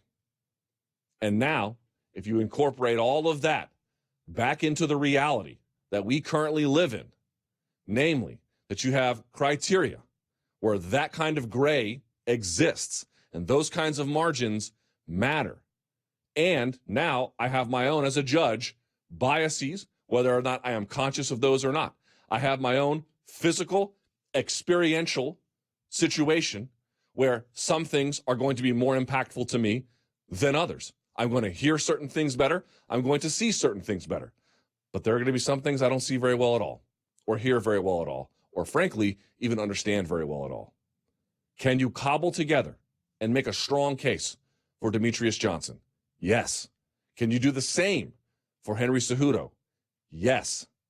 And in a scoring criteria where you can make a strong case for both participants, you are talking about a scoring criteria where in the end, if one guy narrowly edges the other in a very, very close contest, you just can't get upset. Yes, if you're a fan of Demetrius, you can be, sad for it, or, oh, that sucks. That's not the outcome that you wanted. I get it. It's okay. That's what being a fan's all about. But you also have to come to the recognition that those little margins I'm talking about, with all of the other ambiguity that exists, folks, what happened on Saturday is no robbery. It is no travesty. There is, frankly, very little of that, if nothing, that is controversial, other than the disrespect being shown to the skills of Henry Cejudo to do what he did. Did you disagree? Okay, that's America. Disagree. But don't you dare say that was lay and pray. That was skill, and he earned that, and you should recognize that fact. Time now. Let's do some tweets. All right, Danny, where you at, buddy? Let's see if we can get this going here. Yes? Yep. Am I wrong? Am I right? What do you think? I think you're right. Yeah. You said 2, 4, and 5 for Cejudo, yeah? Yeah, 2, 4, and 5 for Cejudo. Now, is that your Latin American bias shining through? No, not at all. I'm a big fan of Demetrius. I think he's great. Yeah, I do wonder, and I think this has seen in this argument has come up in other title fights, specifically George St. Pierre versus Johnny Hendricks. is because we expect the champion, in this case, Demetrius Johnson, to do so well that any little success that Henry Cejudo has is that. Do we make a bigger deal than what it is? To me, that's not. It's hard to say. Mm-hmm. To me, that's not the best criticism. I think if somebody said, "Well, how did the injuries impact Demetrius's performance?" I am open to that argument. I am very much a believer that those kinds of things matter a whole lot more than some observers want to say. Did you see that picture of his foot? I think Shamakar Sandhu took it from his Instagram feed. Bro, his foot looked like. You ever seen that? You ever see Big Trouble in Little China? I've seen it, but I vaguely remember. So there's that one dude who could blow himself up. Do you remember that? Yeah. And he just explodes. Yeah. Imagine that dude's foot. That's what Demetrius Johnson's foot looked like today. So to me, it's like, dude, if you tore a ligament in your knee and your foot is broken, that didn't impact your performance. Especially someone like Demetrius who relies on movement a lot. 100%. Yeah. You know, again, and when his speed fades, it's going to be a problem for him. But I thought he was very quick on Saturday night, and I thought he was very nimble. The only thing I would say in his defense was I thought that Henry had a clearer and more obvious game plan. Mm-hmm. Does that make sense? Yeah. I was watching the fight again today, and it looked to me like one guy was trying to do something clear, objective, traceable. And Demetrius was doing a lot of things, but I didn't see it. I didn't see an aim or a purpose there. And so I wonder in a rematch, or I should say a rubber match at this point, if healthy and with a clear purpose in mind, things might go a little bit better for him. Yeah. I definitely, you're interested, by the way, and I'm sure we're going to get to this a little bit later, but you're interested in seeing a rubber match between these two. I don't know. I don't know how you not do that. Yeah, you have to do it. But that is an interesting point. And now that you mention it, it is true. It didn't seem like, okay, like he studied and he's like, okay, I got to do this specifically and I can catch Cejudo with this. DJ just looked like he was fighting. Yeah, like he was just reacting. He was just fighting, yeah. And just going with the flow. While Cejudo, he knew the inside trip was there. Yep. He knew certain ties were there, snapping him down. Yep. He knew what he was doing. All right. So, and like I said, like if you look at it's an obvious example, like who fights with a purpose. Yeah. It's an exaggerated example. Habib Nurmagomedov fights with a purpose. Boy, he goes in there, you know exactly what he's trying to do. I didn't get a good read on what DJ was trying to do. Yeah. So something to keep in mind for the future. All right. Give me 5 seconds on the clock. Let me do some of these tweets. 5 minutes. 5 minutes. What am I saying? And last time you slacked, you finished, the buzzer went off, and you were still rambling. You gotta get these out. All right, man. I'll keep it tight. Keep me honest. Keep me honest. All right. Let's put these the thing on the clock, and we shall get these going. All right. Let me know. Ready? Okay. When the first tweet goes up, hit the clock. Here we go. Question right here, Danny. Is the UFC happier with Cejudo being champion instead of DJ? And in a similar way, were UFC pulling for Cody over TJ considering the union and also the fact that he's a CAA client? Thanks, Danny. Yes. In fact, TJ is a CAA client, and I do believe that Cody has a WME promotional deal, so I do think that impacted his ability to get a rematch and why they wanted him to win. Now, you know, I'm sure they're happy with TJ, but yes, the people they have contracts with, they're going to probably give some favorability to, and you can understand why they would sign him in that way, but there probably is some truth to that. Are they happier with Cejudo beating DJ? I think they're happy with the fact that there's a bit of rivalry now. We'll see if Cejudo can hold on to it. Remember, these titles are fleeting. Guys get titles and then they lose them, and he was already calling out a guy in a different weight class, so we'll see. But I think they're happy that there's some kind of action happening inside that space. Next. Okay, how does an 11-time champ lose on points for takedowns, especially when the takedowns didn't amount to anything? Well, I don't think he lost strictly on takedowns. There's a question of to what extent he lost in the striking battle in various rounds. Remember, fight's not scored as a whole, it's scored round by round. And I would even agree that you can make a pretty strong argument for Demetrius getting the better of the striking, especially with those leg kicks. I don't know how much the judges counted those, but as I have explained, number one, putting someone down with a takedown matters, although how much in the end, not necessarily a whole lot. But if I've got a fair degree of riding time controlling you as you are actively making it a wrestling match by resisting, and you have no offense in that space, and I have nothing but offense in that space, sorry, the idea that you're calling that nothing is not true. How much weight you want to give to it beyond calling it nothing, fine. We can have that debate. Maybe you don't give it that much weight, but you do have to give it some. It does actually matter. And if you're just going to say it doesn't count for anything, you are excluded from the conversation. Next. Zero problem with a decision, not a robbery, but do you think Mighty Mouse may have partially lost to himself this weekend? With the judges scoring this fight against his past performances? No. If he wasn't dominating, he was losing? No. But as I do mention to Danny, when I looked at him, everything he does is slick and smart, and he's just good everywhere. Like, I didn't look at Demetrius and go, oh, that was a bad performance. But I wonder what the game plan was. And if the game plan was, well, and often it can be in combat sports, you hear it all the time, take what they give you, take what they give you, take what they give you. Okay, but maybe he got surprised if that was the case. And I don't know. It just didn't seem clear to me what he was actively trying to do other than with some of those scrambles being on the ground, pop back up, which he did a really good job of in certain respects. But it just seemed a little directionless as a game plan. I could be wrong about that. I can only speak for what I saw, not what I know. I wonder if the third fight might be a little bit different. Next. Is Luke going to forget the stands for Caesar and Rory again? Yes. As a matter of fact, I did. Yet another goddamn week where I forgot the stands for both Caesar and Rory. Although, if you go to my Instagram page, Luke Thomas News, you can see it out there. Here we go. Here's Caesar. I took a picture and a video. So if you go to my Instagram page, you can see it as promised. I'm a dumbass, which you already knew. Next.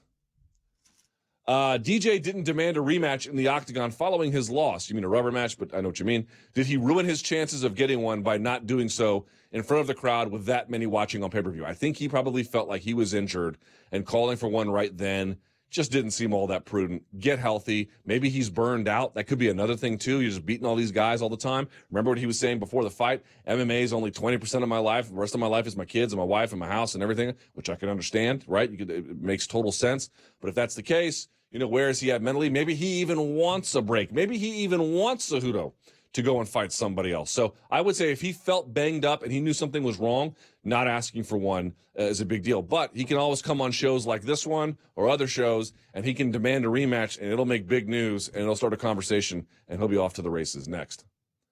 Conor will undoubtedly be a huge pay-per-view draw, but is the UFC potentially missing out on the biggest possible numbers by not sending these two to Ireland and Russia to do press tours?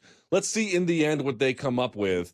But the question is, if you're selling a fight on pay-per-view, why do you need to go to Russia? Now, maybe you can go to Ireland because you're trying to still curry favor in that market, and they are in Russia as well. But that's a far trip for these people to make. Ireland's right across the pond.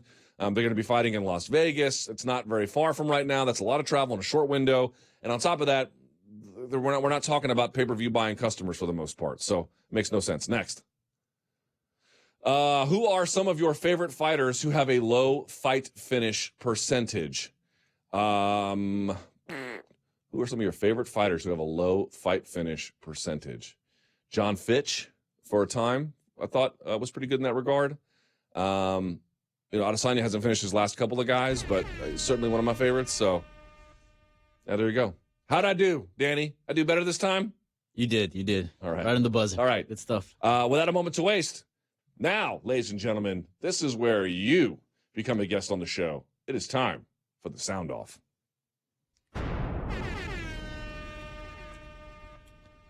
All right. Time for the sound off here. Look at these new graphics that we have, huh? Look at that. Looks great. I love it. Where you at, Danny? There we are. You don't like the new? I like them. They're sick. They're pretty Super good. Yeah. By the way, the Adesanya Brunson fight, are you not hyped for that one, bro? I am super hyped. I cannot. I mean, that whole card. I love when the UFC does like these themes, like middleweight, heavyweight. This is amazing. Yeah, a few years ago, they did that all main heavyweight card. Yep. And I don't know where all these other middleweight fights are going to go. I really hope they put Adesanya on the main card. Yeah. I'm saying that selfishly, but if you're trying to promote a guy, and he needs to open the main card. Right, he needs to be on the most visible part of that card. And by the way, I'm interested. Remember, they did 3 title fights for both of those MSG cards, if I'm not mistaken. And you're gonna have Diaz and Poirier as your co-main. So that means you can only really be doing one title fight above that, right? Which one? Right. Yeah. Just get Brock out of the USADA testing pool. Can we just throw another interim belt, right? Something like that. All right. So we have calls first, do we not? Yes, we do. All right. You said they were good, yes? They were good, yeah. I was surprised, actually. I think we had more tweets submissions than calls, which is usually surprising. It's usually the other way around. No, but they were still pretty good. People are, here's the thing. Mm-hmm. We appreciate all the tweets. The calls require a greater degree of effort. And I feel like our audience as mouth breathers, which I accept as a mouth breather, They're just a little lazy, and they don't want to pick up the phone. Boys, girls, pick up the phone, 844-866-2468. Call, leave a message. We will play your shit on the air, all right? All right, let's get started. Let's do this. First question, obviously leaving UFC 227. Hey, this is Brandon Quintana from Rosemead, California. How has your morning been so far, Luke? Cool. Anyway, TJ and Cejudo have both mentioned moving up and down weight classes to fight the next champion over. TJ wants to move down, Cejudo wants to move up, but what is best for business? One could argue TJ's bit of star power could shine some light onto the flyweight division, and on the other side of the coin, Cejudo moving up in weight and fighting the bigger man could bring some legitimacy to the flyweight division. Give us your thoughts. Thank you. By the way, we had this debate on the MMA Beat last week about what was the best fight to make, TJ DJ at 135 at 125. I believe firmly I won that debate. That is not a fight you can make at 135. That is a much more interesting fight at 125. What say you, Danny Segura? Is that really a super fight anymore? I mean, Hold on. I'm not making that claim. What's a better physical fight? More what I mean by that is which one's more competitive? Which one's more competitive? I would say competitive-wise, I think, if TJ drops to 125. That is the correct answer, Danny Segura. It's not the correct answer. It's my opinion, right? But as far as maybe what performance-wise, what's the highest level of fight? It might be at 135 because I'm telling you, like, TJ might make 125, but I think that's going to have to come with some sort of repercussions on his performance. So if you want to see both guys at their top, and Henry Cejudo's not a small flyweight, I think 135 is where we get the best fight. All right, now to answer the question, though, I was glad to see Dana White say, yeah, let's cool it with the super fights. I am so happy to hear that. And frankly, it couldn't happen at a better time. I don't want to see TJ go down. I don't want to see DJ go up. I don't want to see Henry go up. You have clear order of business in both of these weight classes. You need to do a rubber match between DJ and Henry for sure. And TJ has Marlon Moraes to worry about. He's got out there somewhere Dominic Cruz to worry about. He's on a quest to be the unequivocal best bantamweight ever. And I don't know if you agree if he's there. I think he's on his way, certainly. But he's got some work left to do inside their divisions. No need to mess with the formula that's already working. Yeah, I agree 100%. I do think Dillashaw is in the conversation, but he's got tons of work to do. I don't think he's the guy at bantamweight. It's like he's definitely a leading contender, but no one has set themselves away from the pack just yet. No, right? I think Dominic Cruz owns that title. Do you think so? Oh yeah, because don't forget about this. The guy fought in WEC, but what was WEC? WEC was basically the UFC because when all they did was bring that division over. So all those title defenses were against legit guys, UFC caliber guys. How long did he hold the title for? I don't know, like a few years, right? He probably defended not counting the injury time because right, I'll spot him a year of injury time, but then after that, that's it. And let's not even count length. Let's title defense numbers. I can't remember out of the top of my head, but it's got to be like 5 or 6, right? Yeah, it's at least that. I'm going to pull it up right now, actually. Yeah, and nobody has able to hold that title. So I think Dominic Cruz by far. And let's be honest, Dominic Cruz at one point, dude, he was on the top of the world. I think he's still very game, but I think his better days are probably behind him. So you got to consider that. And plus, Dominic Cruz has a win over TJ. So how can you not make the argument that Dominic Cruz is the best bantamweight? Because if you want, you can play MMA math, and if you want, which I'm not going to do, but if you want, you play MMA math, and you can say, "Wow, look how well Cody did against Dominic." That's true. And then TJ, but that was an older Dominic Cruz after a lot of injuries. To your point, so we're talking about a Dominic Cruz with tons of title defenses and a win over the guy who we're talking about of being, the GOAT at bantamweight. This is his title campaign. Started in 2010 at WEC 47. He beat Brian Bowles, Joseph Benavidez, Scott Jorgensen, Uriah Faber, Demetrius Johnson, Takeya Mizugaki. There's a 3-year absence in there. Crazy, right? Yeah. Then a 2-year absence, and he beats TJ Dillashaw, although it was controversial, but he did beat him. And then he beat Uriah Faber in a rematch in 2016. And then after that, he lost to Cody Garbrandt in 2016. Hasn't fought since then. So that's a hell of a resume. That's a hell of a run as champion. I would agree his run there is pretty exceptional. But TJ is knocking on the door. Yeah, he is. And now he's got the belt. He's just got to put in the work, and he can definitely surpass that. Now he's got to do it. You beat Cruz in a rematch. You beat Marlon Moraes. Conversation gets a lot different. Yep, I agree. Next. Cool, let's move on. Now let's talk about Henry Cejudo. Okay. Hello, my name is JR, the Irish Mexican, and I'm calling from Central California.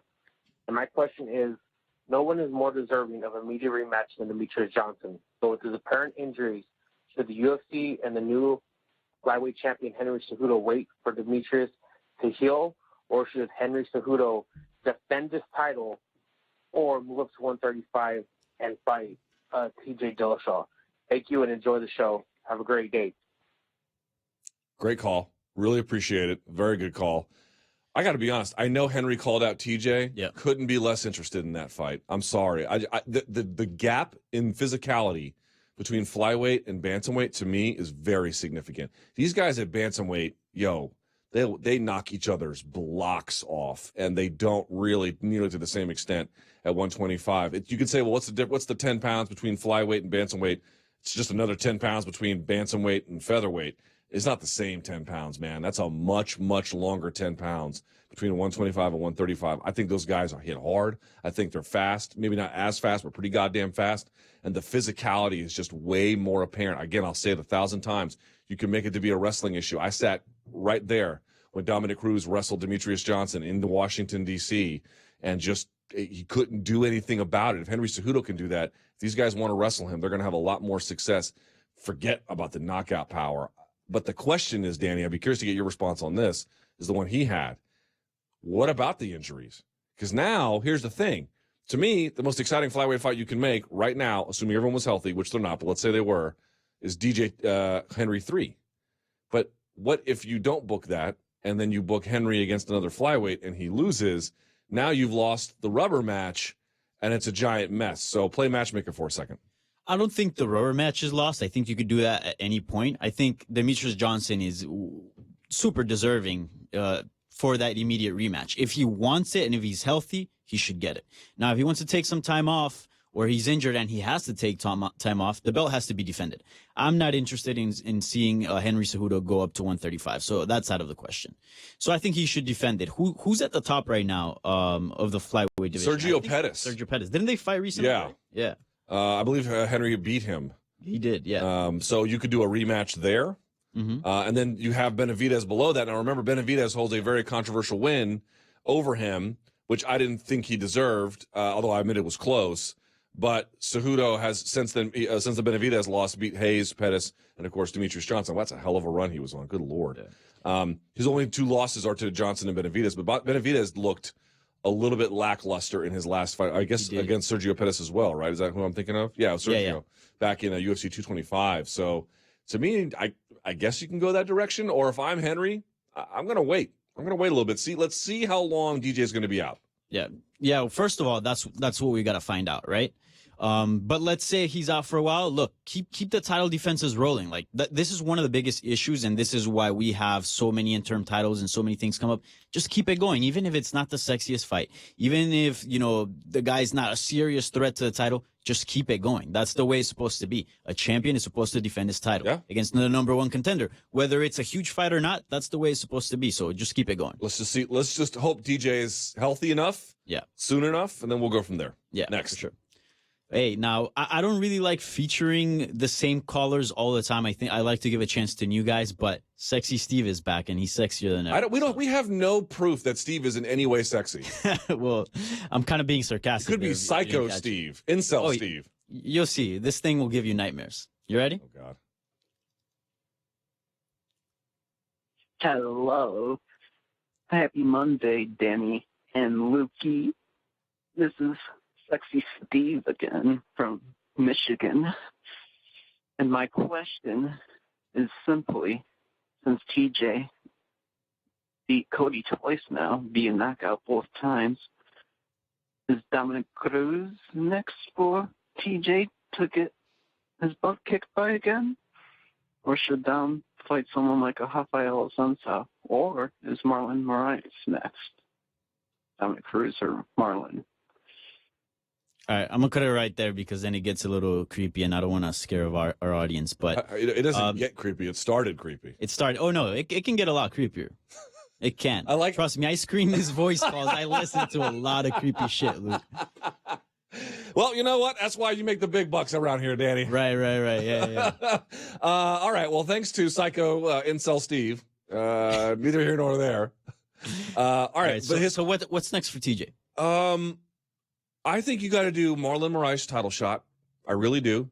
I realized he had lost to Asuncao, but Asuncao to me had a couple chances against TJ. And you could say, oh, well, they're 1-1.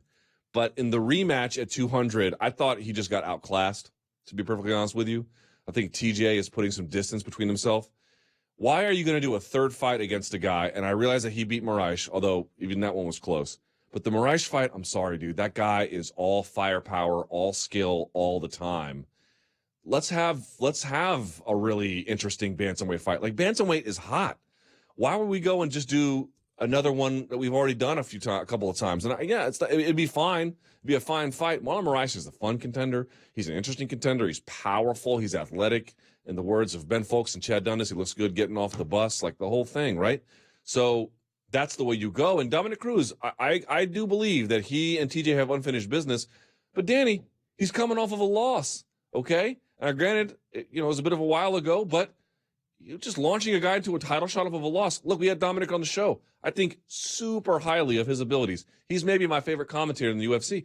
But a loss is a loss. It should count for something, and there should be some degree of record rehabilitation before a title shot is awarded. So I think you do Moraes, Dillashaw, Asuncao, Cruz. I disagree with you. All right, why? I think Asuncao should get the shot. I mean, this guy, let's look at the facts. This guy's 11-1 in his last 12 bouts. Okay. His within that record, his only loss has been to the champion, TJ Dillashaw. And he also has a win against TJ Dillashaw. I understand that win was very dominant for TJ Dillashaw, but again, the title needs to be defended. It's not about what's the sexiest fight or what fight does the most. It should be awarded to the number one contender. We need to get back to that. Also, Rafael Sansa has a win over Moraes, like not too long ago. What was it, last year? It was very, so how do you not give controversial. Still, a win's a win. Dominic Cruz took the belt from TJ Dillashaw in a very controversial decision as well. That doesn't mean he wasn't champion. Just be real for just a minute. Just be real. Marlon Moraes, whether or not you think he is more deserving than Asuncao is a different debate. Mm-hmm. He is clearly a deserving contender on some level. Yes. Be real. Which fight to you is more exciting in theory? Now, in the end, you never know. Moraes Dillashaw. Okay. But the defense rests. Okay, we all talk about Conor McGregor throwing a dolly. That's a black guy in the sport. You know what's a black guy in the sport? Rafael Sansa not getting a title shot. Bro, the man has put in the work. The man needs a title shot. I don't know. Same thing with Dustin Poirier. Like if he had never fought TJ, I'd agree. But they fought twice already. I'm happy to see him fight a former champion, Dominic Cruz. And I would say this. If you're going to make the Moraes fight with Dillashaw, okay, you put Cruz and Asuncao on the same card. So that way there's like a connectivity and relationship between all the outcomes. I'm with you on that, but I think it should be Dillashaw, Asuncao, Moraes, Cruz. And by the way, Moraes Cruz is a hell of a fight. Oh, yeah, for sure. But not the right one. Anyway. Yeah. Oh, we'll see. All right, let's move on. Okay. Let's agree to disagree then. All right, that's fine. Now let's talk about Demetrius Johnson. Hey, Luke, how's it going? My name is Pedro. I'm calling from Southern California.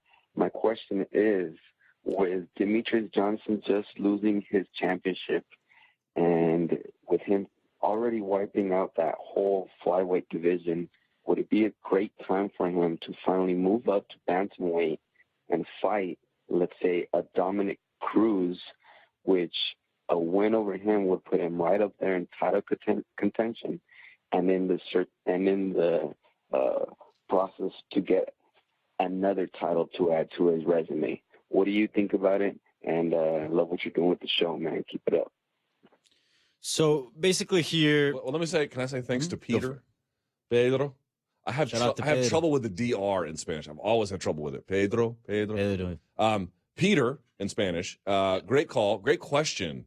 But go ahead. You had some thoughts about that. Yeah, so we've seen guys like, for example, Rafael Dos Anjos, lose the belt. He goes, the heck with it. I'm done at lightweight. I move up and start another career there. Mm-hmm. Is this the case for Demetrius Johnson? Could this be a fresh start for him and move up to 135? So let me just say this real quick. This is not going to come as some kind of great surprise to the world, but the rankings are fucked up beyond all repair. They are foobarred real badly. But the foobarriness, if that makes any sense, actually works in the fighter's favor if you're at the top of the division. It works against you if you're not, but here's what I mean. I've been saying this to managers and fighters whenever I've had private conversations with them. You see Stipe Miocic out there being like, I should get an immediate rematch. And you can make an argument about it one way or the other, but that's not my point. My point is when Francis Ngannou lost to Stipe, where did he end up after that loss in the rankings, Danny? Number 1. Where do you think Stipe Miocic is right now after losing? Probably number 1. Number 1. Where was Jose Aldo after he lost to Max Holloway? Number 1. That's an issue. If you are in a title fight and you lose, the rankings panel, they suck ass. But they're going to do you a solid. They're going to put you right at number 1.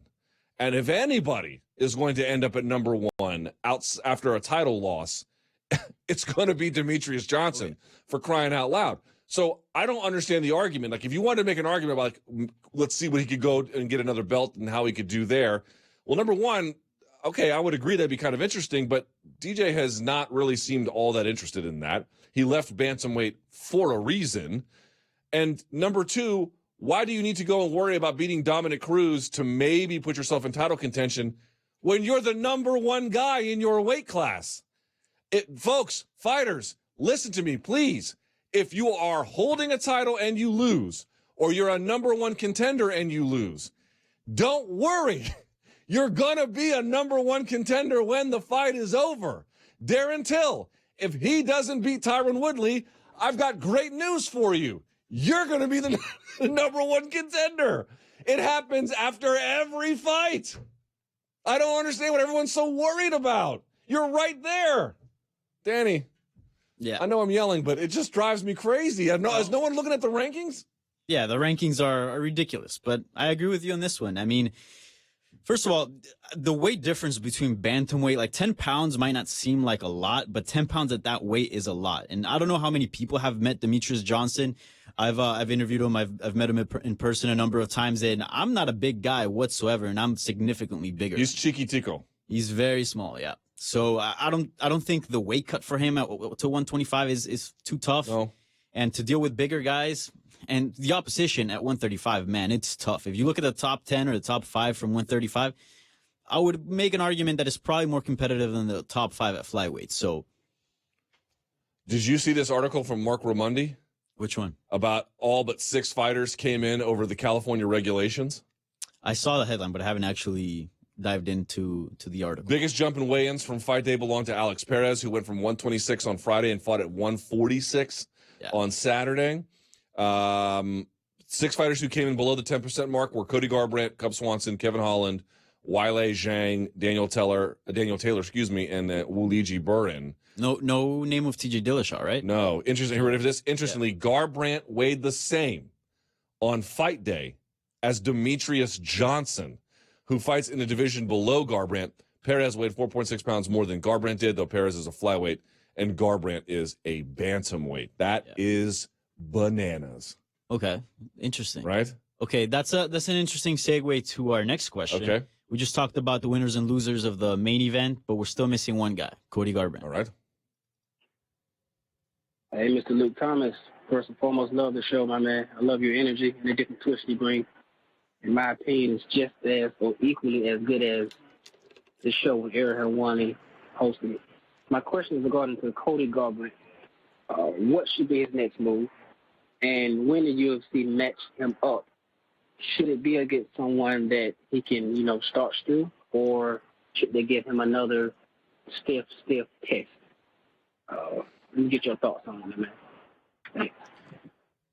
So, per our last question, where do you think Cody Garbrandt's going to end up? You know what? I actually, now that you just told me about the weight, the fact that Garbrandt weighed in as much as Demetrius Johnson, it makes me wonder, would it maybe be a good idea for Garbrandt to reinvent himself, go down to 125 and start fresh from there? Because, he's got 2 losses to TJ Dillashaw, the champion, and we know where that puts you. And if Marlon wins, that could change things, right? Yeah. Here's my only question for Cody. But, man, that's a gamble. So this is the thing about rematches, man. I was thinking about this all weekend. Back in the day, rematches typically, some of this is not true, but typically there was gap between rematches. So like Couture and Liddell would go like 2 years apart between their fights. Yeah. And typically the guy who wins the second fight always wins the third. but I don't know if there's even going to be a third one because the second one was more emphatic than the first. So that's just a really bad spot to be in. Here's what I would say. If he can make flyweight and still carry his power down, I would seriously consider that for the moment. Now, I'm contradicting myself to a degree because I'm saying you're the number one contender. What are you worried about? Cody Garbrandt, when they update these rankings, in all likelihood, at worst, will be 2, and certainly more than likely will be number 1 sitting in the rankings. So, like, you're sitting in a good spot, but then you have to ask yourself, okay, you might be number 1, but is that one a bit of an artificial one?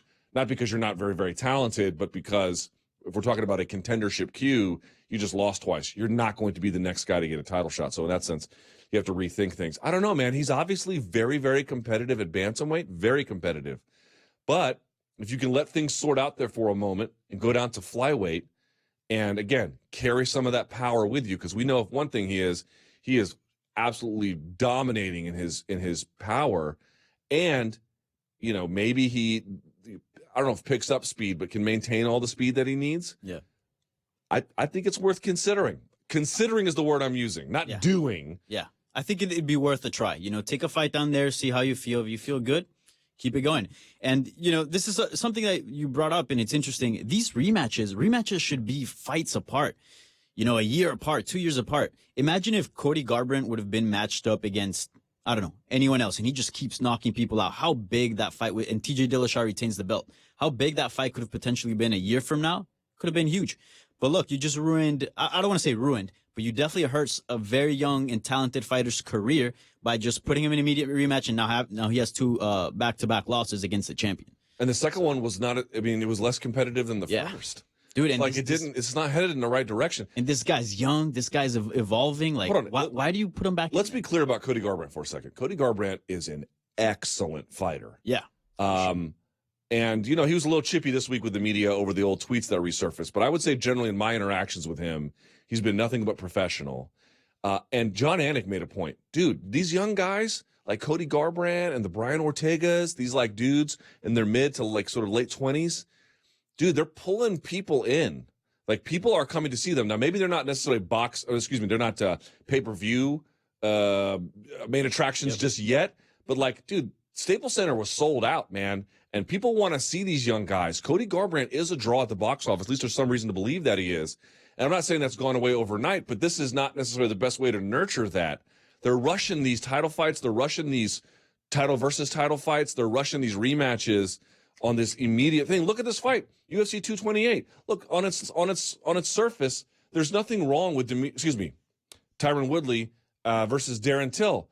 But Jesus Christ, Danny, I get up Saturday morning and I see a tweet from Zombie Prophet, and he said Colby Covington, he's on the front page of CNN cheesing with Trump. Yeah. And I go, that can't be real. And I go and look at it, and sure enough, there it is. Now, I'm not saying that's a star-making performance and moment in time, but some of these things, dude, it's like a pot of a soup, right? If you're trying to make, especially if you're using like bones to make the broth, dude, it just takes time to cook. Caldo de costilla. Right. You can't zap that in a microwave, dude. It just takes time for it to be done the right way. And so, Cody, do not write him off. Do not write him off. But I do agree, taking some time back to reflect, how do I get to that next stage of my career? Does it need a weight class reset? Maybe it doesn't. But I do think that there is some rethinking about it now because they just pushed him up twice and it didn't go well. So what are you going to do? Yeah, the UFC is operating like a microwave, and they need to start thinking more like an oven. You know, they got to start thinking, you know, long distance. You know, these immediate rematches, they only make sense in certain scenarios, like the Demetrius Johnson case. If a champion loses, or like Anderson Silva, he's already older, he doesn't need to go and get a huge win streak to get back up. But in a case like Cody Garbrandt, when you know he still has a lot to grow, dude, why do you throw him up there? So yeah, I agree. But he definitely has to rethink about his career. Maybe a new weight class could be interesting. The amount of fights are doing two things. Number one, they're wearing fans' patience thin. And number two, they are forcing fighters into taking fights ahead of a schedule that often makes sense, even for the UFC and especially for the fighters themselves. And that should be noted. Let's go. Another one. Cool. Now let's talk about the UFC press conference on Friday and a few things that we saw there. Okay. Yeah, play it. That's fine. Play it. Hey, Luke, this is Travis from Michigan. During the 25th anniversary press conference, when Darren Till and Tyron Woodley were squaring off, you could definitely tell there was a size difference between the two. Darren Till looked absolutely huge. Is that going to be a problem for Tyron Woodley? He's always been the bigger guy against his opponents, been able to kind of bully his way through his fights. He does have a lot of skill, but he's always been bigger. Is it going to be different for him not being able to bully the bigger Darren Till? What do you think? Thanks. Bye. You ever seen Tyron Woodley in person? Danny, you ever interacted with him? I think, yeah, I did actually. When he knocked out Jay Heron at like UFC 250 something, 56. I think Aldo and Frankie fought on that card. You mean 156? No. Then it must have been later. No, yeah, 156. Sorry, yeah. That was in Vegas. Or whatever the number was. Yeah. Tyron Woodley, I don't know that he's all that tall, but I've interacted with him in person a number of times. Yo, dude is yoked. Yo, he's jacked He up. is bricked up, and he's super athletic. I mean, I don't know. I do think that comes with some trade-offs in the gas tank. I think it's not fair to say he has a terrible gas tank. I don't think that's true. But I do think that musculature and that power output and the way he uses it comes at some kind of a trade-off with the gas tank. Right. He's not this Nate Diaz guy that's always. But here's the deal. Like, yes, I agree. There was an absolutely enormous size differential between them. I noticed that too. I was shocked at how much it was. But when you say bully in what way? Remember, there's a skill differential too in wrestling. Darren Till can train the rest of his life. He's not going to out-wrestle Tyron Woodley. He might be able to save himself by staying on the feet, and I guess we're going to have to see how that plays out here.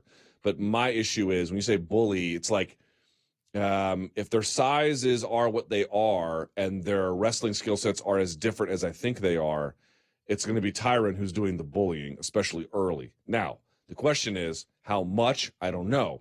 And if it's enough where Darren Till can keep himself in the fight and it goes late, all bets are off. But I have a very hard time, Danny, believing that Darren Till, or frankly anybody in that division, is going to be muscling Tyron Woodley around. I really have a hard time accepting that. Yeah, I think, technique goes a long way, and Tyron Woodley is very He's technical. both. Yeah, so he's both powerful and technical, but size does matter a lot in wrestling. Sprawling, if you got a guy sprawling on you that's 20 pounds heavier than some other guys, you feel it. So we'll see how that plays out. We'll see even if Darren Till makes weight, to be honest. But, man, that size difference looked ridiculous. Who do you think is stronger in the weight room, which is not the same as functional strength, but who do you think is stronger in the weight room? In the weight room? I'm going to go with Woodley. Yeah, he just looks like the better athlete. Like if I were to look at each, both guys, who looks more athletic, who could probably do crazier shit, probably Tyron. There's no doubt in my mind he's better in the weight room. Again, that's not the same thing as functional strength, but very true. By the way, other thing, if you're wrestling somebody and you're bigger than them, I can say this because I'm bigger than most people I often have the opportunity to train within a training environment. The major problem I often have with the smaller guys is their speed. They're able to get in on my hips and legs. Now, I have some control there when I'm stronger and bigger, but the speed can give me a problem. Maybe Till is bigger. I bet you at least early, Woodley's a lot faster. Yeah, I think so too. All right. Any more? Cool. How much time do we have? A few more minutes. Okay, one or two questions. Let's see. Let's just see how this other one Okay, goes. cool.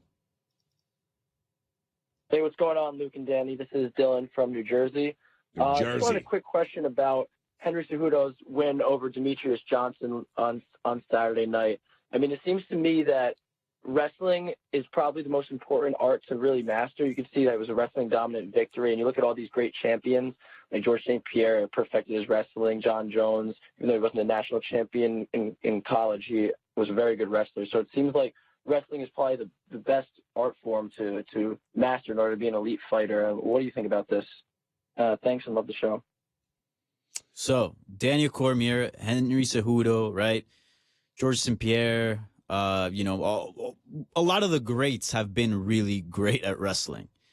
Is wrestling the most dominant, the most important martial art in MMA? It depends on one's perspective. I defer to my, as he often calls us, my brother from another mother, Dean Thomas.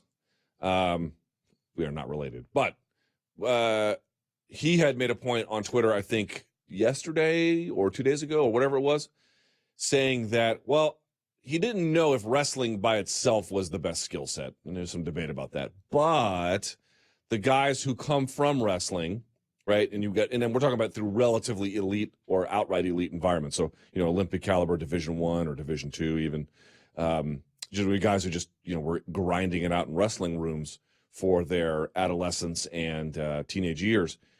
They just come out different. They can be trained quickly. They have really worked on their bodies to make it very adaptable to training of all different kinds and varieties. That, again, you also have these takedown skills, which are important. You can learn jiu-jitsu much quicker. You're more teachable. You're coachable. You're ready for a hard training. You just have a certain mentality and physicality, and there's just a certain degree of carryover that comes from that jiu-jitsu, you know this, man. Sometimes you get in these rooms, and it can be, lazy is not the right word, but relaxed, have some fun. Everyone's fist bumping and high-fiving and doing the shaka and all that bullshit, right? And in wrestling rooms, man, someone made a great point to me about wrestling one time, right? Because I went to watch, I saw, this was the big match years ago. I went in college when they were in college, and I saw David Taylor versus Kyle Dake. And that was like in college at the time, man. That was, Jordan versus LeBron or something, right? And I noticed something. When the match was over, they shook hands, but like super reluctantly. Like you had to just by virtue of the rules, but there was no custom to it, okay? Uh-huh. And he goes, you ever notice that at the end of wrestling matches, these guys barely shake hands and acknowledge each other? And at the end of a really tough fight, these guys are high-fiving and hugging. There's a certain degree of spirituality. In college wrestling, they don't have none of that. They don't do any of that. Dog, they're warriors. They're warriors out there. And so you take somebody from that environment, you've already got carry-over skills, which, by the way, on its own, Danny, might be an argument to make that they're the best. Yeah. But you've got all the other attributes as well that come over where these guys are hard-nosed, and as we say in the Marine Corps, hard chargers, man. Yeah. I didn't know, I haven't heard of Dean Thomas take, but that's... Dean Thomas, by the way, an underrated follow, but go ahead. I will follow him now after the show. But yeah, that's something that I had in my mind. Like, sure, like wrestling has a bunch of attributes, but it comes with a certain mentality. Like being in the wrestling room, I wrestled in high school. Like that thing is as close as you can get to child abuse without it being child abuse. They put you through hell. And there's a really famous quote. It might be by Dan Gable. It's like, once you've wrestled, everything in life is easy. And 100% true. I mean, in wrestling, like, look at Daniel Cormier, like all the adversity he's had to go through, the losses to John Jones, and he's still so persistent. I believe Henry Cejudo, after winning the title, he said at one point he was about to quit, but he didn't. Like the type of mentality that wrestling breeds, there's no quit. And yeah, 100% as far as like no shaking hands after the match. It's really a custom thing, but you don't really you just kind of throw your hand out there and then you have to go and shake the opponent's coach's hand, and then you go back to your coach and he yells at you whether you win or you won. Yep. Whether you win or you lost. So yeah, the mentality that wrestling breeds is one of a champion's. And there's another great quote. The Dan Gable one is good, but Cale Sanderson had one, which is that wrestling is going to fill in the gaps that my parenting can't.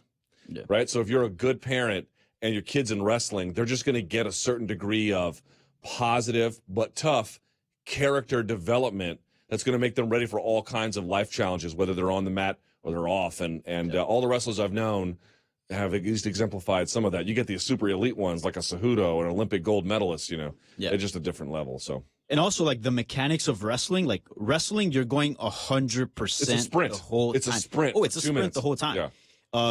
And in jiu-jitsu, like you tap out, you get into certain positions and, you don't want to get anything hyperextended. So you stop the match. There's a lot of stalemate on positions. So by definition, you're already resting a lot. In wrestling, it's nonstop. So that does something to you when you're nonstop for your whole life, years. Imagine Henry Cejudo growing up, I don't know, like 8 years old, just wrestling every single day. Like that does something to your mind. Yeah, it really does. All right, man, we're out of time. The calls were good. They were good. Yeah. We had a mouth breather. I don't know if you want to feature him. 15 seconds. Yeah, play it. It's just mouth breather. All right, play it. This is a very notorious mouth breather.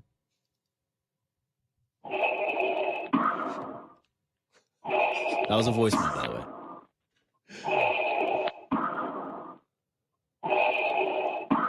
Your lack of faith disturbs me. It's just this for 15 seconds? Yeah. It's pretty good. Pretty good. Wait, did you just make a vein voice? No. It's my Bane sounds like my Darth Vader. Okay. But it was Darth Vader. Your lack of faith disturbs Darth me. Vader. Yeah, come on now. Not I was born into it. Molded Right. by it. That's different. All right, buddy. Good job today. Thanks. Really appreciate it. Got to thank Israel Adesanya. And I always like when we had the people on Skype. So we had Sarah Kaufman on Skype, Israel Adesanya on Skype, but of course Dustin Poirier. We got to leave Dustin alone. We've had him on like every week. So big thanks to him. Big thanks to you, my friend. Good job. All right, don't forget, call the number 844-866-2468. Send us your tweets using the hashtag #TheMMA Hour. Until next time, stay frosty.